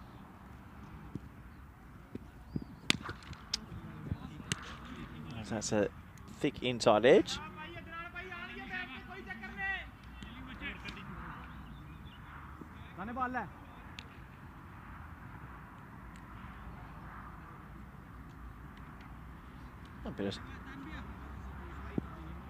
A bit of silence falls over the field as everyone just going through the motions a little bit of a Thursday evening, it feels. 46 for 4. Oh, brilliant keeping. Yeah, that's good keeping, and now they're going to get a bye. Actually, brilliant batting. It's very good match awareness, and I want to see more of this. It's so hard for a keeper in a lying position to affect a run out. He would have been safe if he hit. First of all, this is magnificent keeping as it shoots through, and his footwork's fantastic. And then watch the match awareness from the batters. They know they can sneak there, and they get a bye. It's pretty tough on the keeper. 1 bye, thanks. Cheers, mate.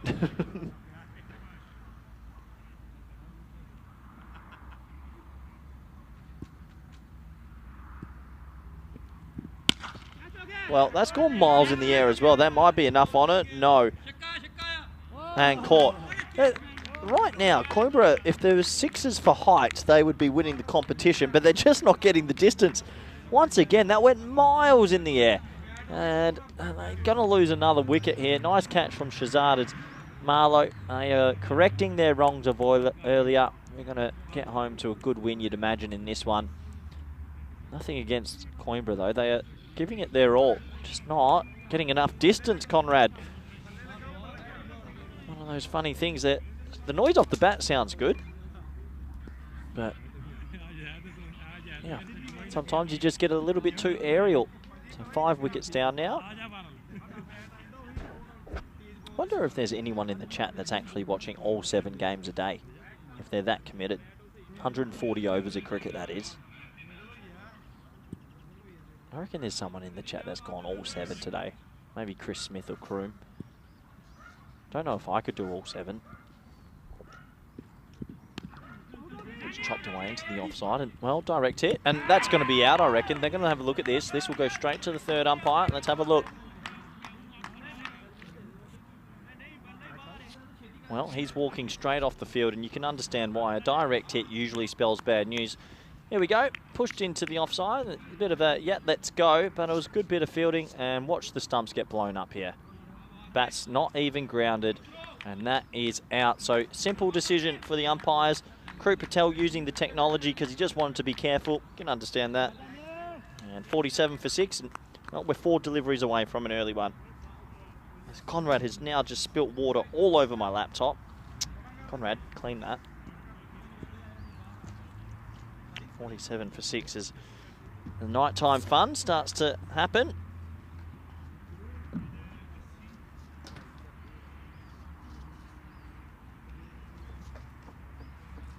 New batter taking his time to get out there. Probably wasn't expecting to come out this early. 6 wickets in 5.4 overs. Just hasn't been their night. They did win the earlier one, but this one they've been a bit behind the 8 ball at Coimbra. He doesn't have that helmet strapped on either. It's a loose helmet.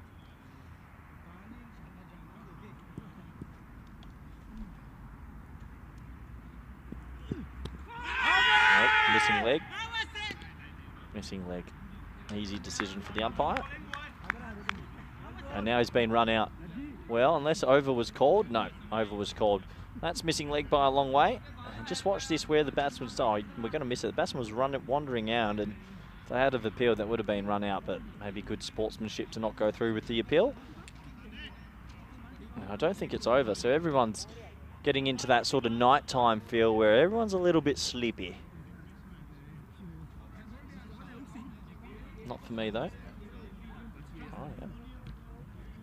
Umpire's counter has lost their battery. I believe they use AA for their counters these days. Not many AAs in Portugal. Just Azarandani. Last ball of the 6th. And that's a play and miss, and that will be over. 47 for 6. I'm gearing up. What am I doing tonight? A bit of a 2.5k jog home as per usual. A couple of phone calls and another night's sleep.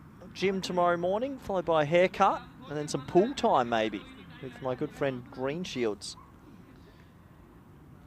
That's the batsman. Look at that. That's cute. Krut Patel just helping the batter out, putting his helmet on. See, for me, if I'm a Marlowe player that doesn't usually bowl, this is where I'm saying, give me the ball.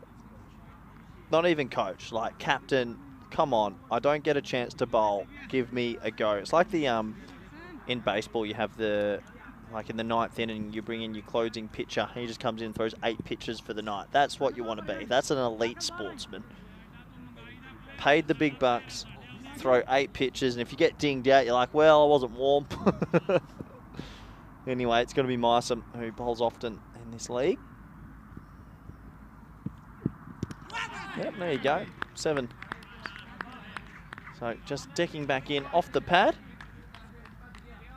And that goes on subs. John Lafonte with La Follette on the chat has a good question. This skims off the pad into subs. Are any of the cricket fields indoors?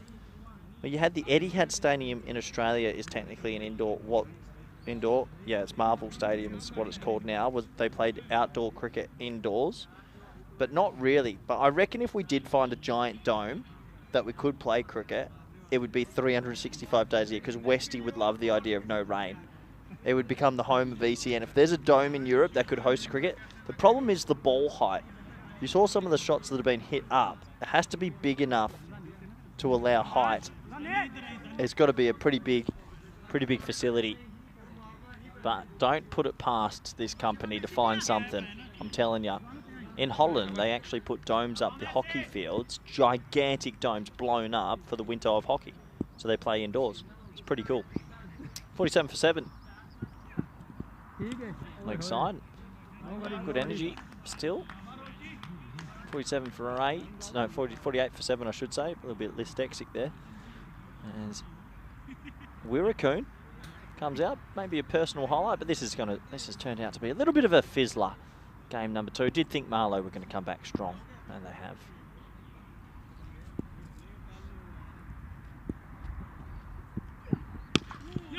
Nice sounding shot. Why does the ball and bat sound in evening like it echoes better than during the day? Because the ambient temperature drops. Well, there you go. I've never heard of that before, but the ball does echo in the evening. Now, what can Singh do? Doesn't look like the most stylish of batsmen, but can he get one out the middle?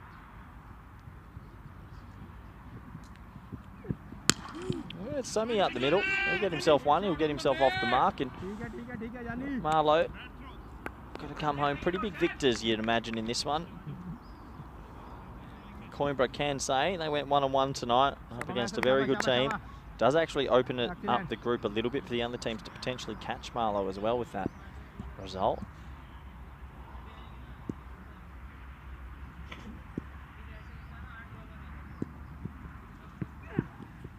Well bowled. Top ball. Lots of carry through to the keeper. Yeah, Joel Taylor saying that maybe Wembley Stadium we could use with the roof, 90,000 seats. That'd be good. We could fill out maybe, yeah, it is square. We could still fill something out. We don't need big boundaries, you've got to remember, Conrad.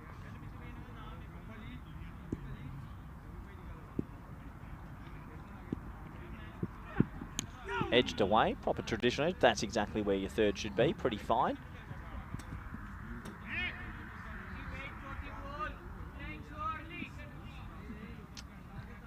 Yeah, Conrad just said to me New Orleans, where they host the NFL there. Apparently there's a new dome, and out there that'd be good. I'd love us to go to America one day. I'll be putting my hand up first for that, and the South America trip. That's my one, Argentina. Yeah.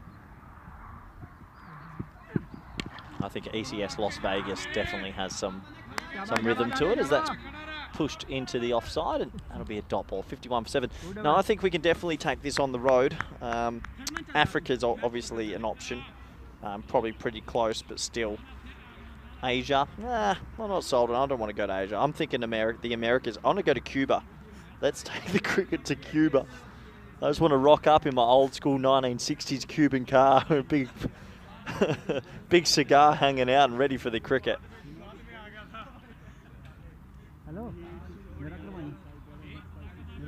Okay, so it does look like they're going to go to a bowler that doesn't bowl so much. Good bowler, apparently. Ali. Oh, he does bowl a fair bit, so that's a lovely little action on him. That would just be a single. So 17 balls left in this evening. A little bit behind schedule.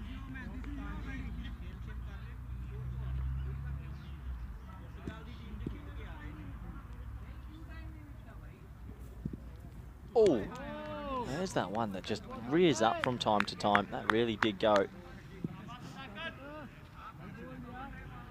52 for 7. But yeah, it will be one day we will go international, 100%. Well, we already go international, over to a different continent, I should say. So that's hit away through the offside. That's a nice shot. It's in the gap. That'll be 4. That's a little personal highlight. There goes one of the fans out there that's enjoyed that. Probably just leaving a little bit early knowing the result. That's 4 runs nonetheless. Nice shot into the gap and just jarred through the offside. Oh, we did have a first recently. Thailand played on the network. The first non-European team to play on the network. Yeah, the ladies were Thailand, so we had a team from outside of Europe play on the ECN, which is pretty cool. Oh, very talented. That's just one. So we will break barriers. I do know might be a very big surprise at the end of the year that I'm trying to get to, but very difficult. But if it happens, it'll be amazing. So each year, some new surprise coming, and then we've got the ECC, 31 teams, biggest cricket carnival in the world, 31 nations. Name me another Cricket World Cup's 10 nations. There you go. Pulled, nice shot, and yeah, that's tough. It landed directly in front of him and it hit the ground and rolled. That is not what you want. That's a tough one. And that will be 4 runs. So some bonus runs at the back end from Coimbra. Have a look at this. Hits it pretty well. And it lands directly in front of him and then shoots along the ground. That's a teeth breaker. You don't really want to get behind that. And that was very good keeping, because that was almost going to be 5 wides. They'll think about 2 and they'll settle for the 1. So just a bit of time in this over for Ali to get through.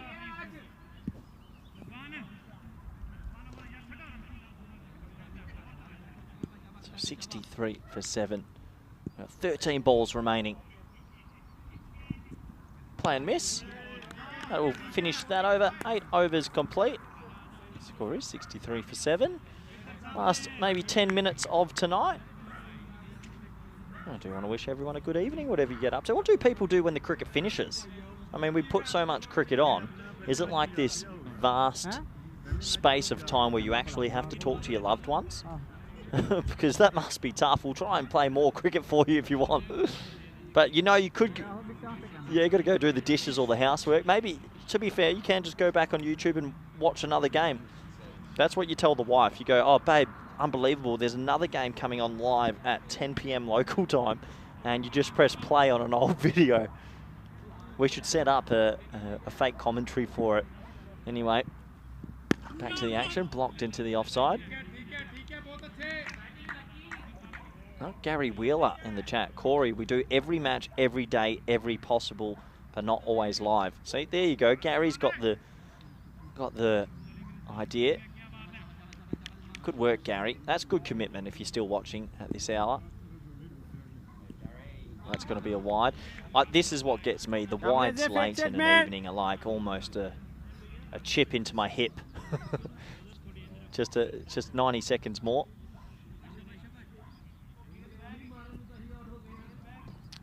Yeah, a bit leafy. It's leafy one. 64 for 7. Oh, yeah, it gets away with it. So,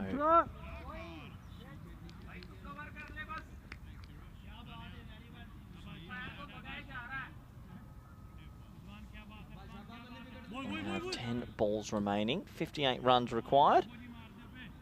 65 for 7 here, right at the back end before people have to go back to their normal lives. High in the air and got to be safe, so get away with that. And it'll just be a single. You know, one person that does watch it all back, as they might get an overthrow, and they will get an overthrow. So they'll turn into 2, which won't have any effect on the result, but good match awareness. Yeah, Vinny Sandhu will commentate 7 games, and then I'll be stuck in a car with him in the way home, and he'll be re-listening to moments throughout the day, and that's when you'll see me. I don't get angry often. That gets me angry. Trying to tell Vinny Sandhu how to switch off. So that's hit into the leg side.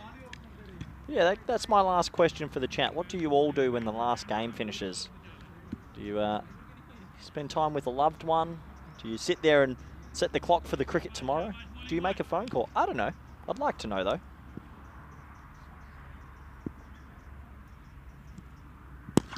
Nice shot. 1 run. Unless it's misfielded, and it's not. So we get down to those last 7 deliveries. 5 minutes left in the evening, and, well, if you can survive 5 minutes, it's always worth it.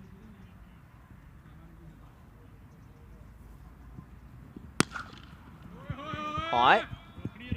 1 run in the end, as I lost that through the clouds. And that will be 70 for 7, 9 overs complete. And we are 1 over away. And I do want to say, if anyone's tuning off now, it's been a pleasure. See you tomorrow. We're going to be back. We're in the Czech Republic. Finals day in the Czech Republic. 3v4, 1v2, and some table. Yeah, it's interesting team names. 6 balls remaining. This is also where, if I was the captain on the field, I'd be telling my bowler to come off 2 steps. Get through. Anyway, Myson will go off the full run. Loves the highlight.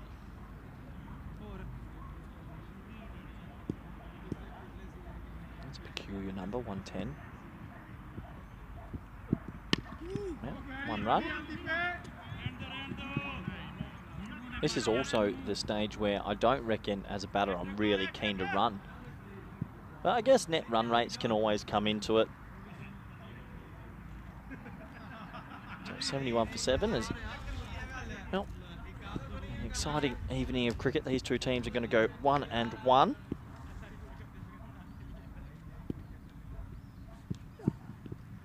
This is what hurts. No need for a wide slow ball right now, Myson. You've just cost me 35 seconds of my life that is not going to come back. This is why I do think that there still has to be a group discussion on the mercy rule. When the required rate gets above 45, you can pull out the stumps.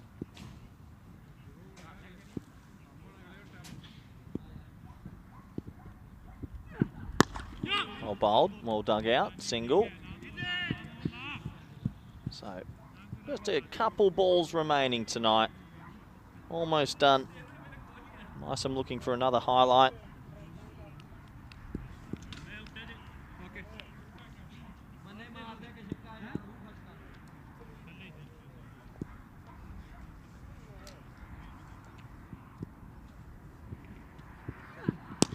hit down the ground. That'll just be a 1 as well. So we're going to end in a bunch of singles, it feels. I'm going to go the early pack up of the laptop as well. So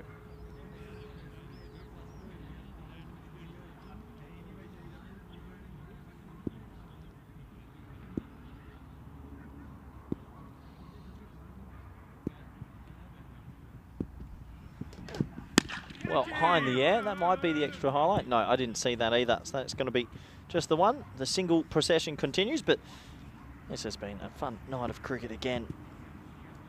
And I am going to put away the YouTube chat. Goodbye, YouTubers out there. I'll see you tomorrow again on the chat. Still got 2 balls left. Don't get your questions in now because I can't answer. 2 left, 48 required. Nope. Going down leg, they're going to scamper through for a leg bite. The orphans of cricket goes for the throw, misses. Wanted some fantasy points, I reckon. Doesn't get them. So 76 for 7. Last ball of this game, if there isn't an extra.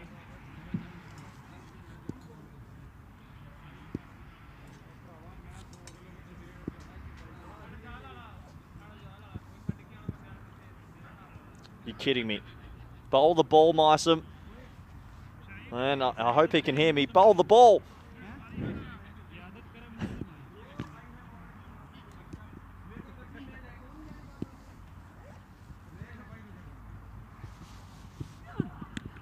Bowls the ball into the pad, and that should be all she wrote. So Coimbra will win by 46 runs. They go 1-1 tonight. It's been a good night of cricket.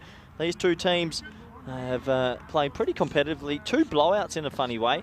But Marlow, I think, at the end showed their true stripes, and they will have a comprehensive victory there. So another fun night of cricket. We are going to be back again tomorrow. A very quick look at the highlights. A couple of wickets early really dented this chase. And for Coimbra, it was maybe just proceeding too many with the ball. When they did that, and they could never come back, that was a little bit of a clanger. Thankfully, he was okay, and it did strike him just on the floppy hat above the head.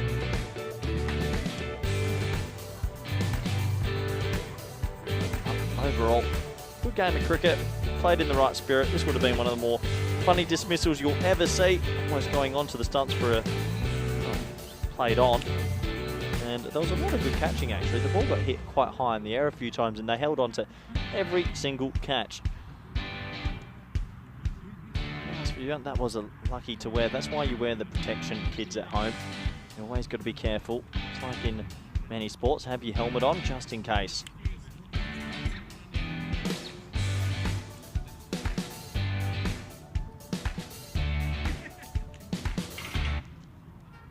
So that does take us through the highlights. A quick wrap up for the scorecards as we say goodbye for tonight. And overall, it was a good effort, but just too many runs to get for Coimbra. No one making a big score there. 14 the top scorer, 12 and 11 at the bottom, and 10 extras as well. And in the bowling innings, everybody chipping in a little bit and taking a few wickets here and there. But overall, the batting innings was just distractive from Marlow, and that's why they were able to make it 1-1 in the results tonight. So do join us back again tomorrow. We're going to have another good night of cricket. It's Friday night cricket here in Portugal. I'm looking forward to all the live action. We've got finals day in Czech Republic as well, so plenty more cricket coming your way. I'm going to sign off now. It's time to run home, and I will be back with you tomorrow at the exact same time. So it's bye for now. Enjoy all the coverage if you want to go back on YouTube and watch it again. Goodbye and good night.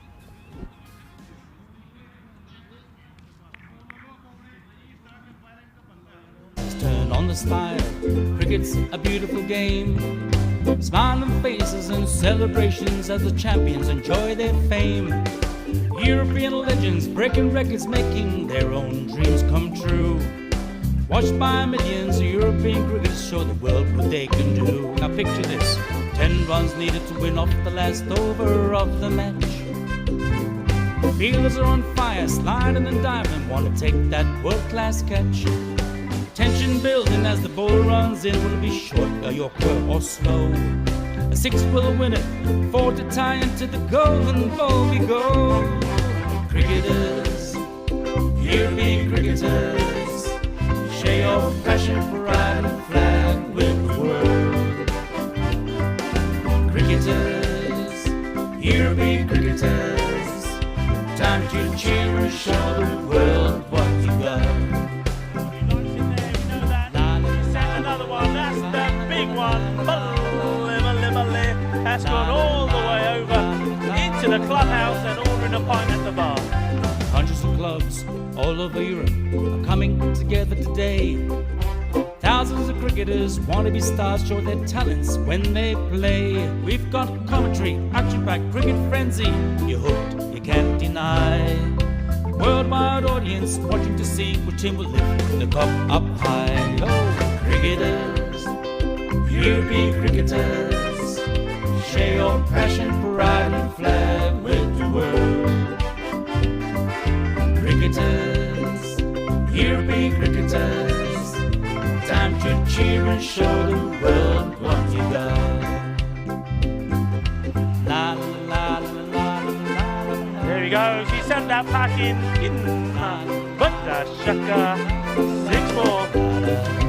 Oh, cricketers, European cricketers, share your passion, pride and flag with the world.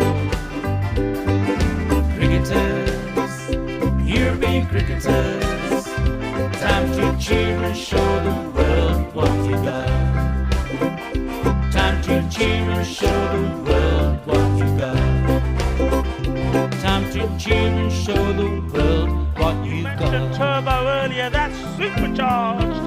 6 runs, that's gone into orbit. It's another Kookaburra ball that's going to be circling our planet for years to come.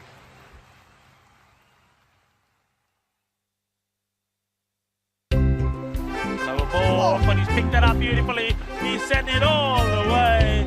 Ginna, but the shaka, that was nice. Share your passion, pride and flag with the world. Cricketers, European cricketers, time to cheer and show the world what you got. 7 bits of wood and a tape ball taken to an open space. With a swing and a hit, the ball goes flying in the field and makes his chase. A community playing on the field of dreams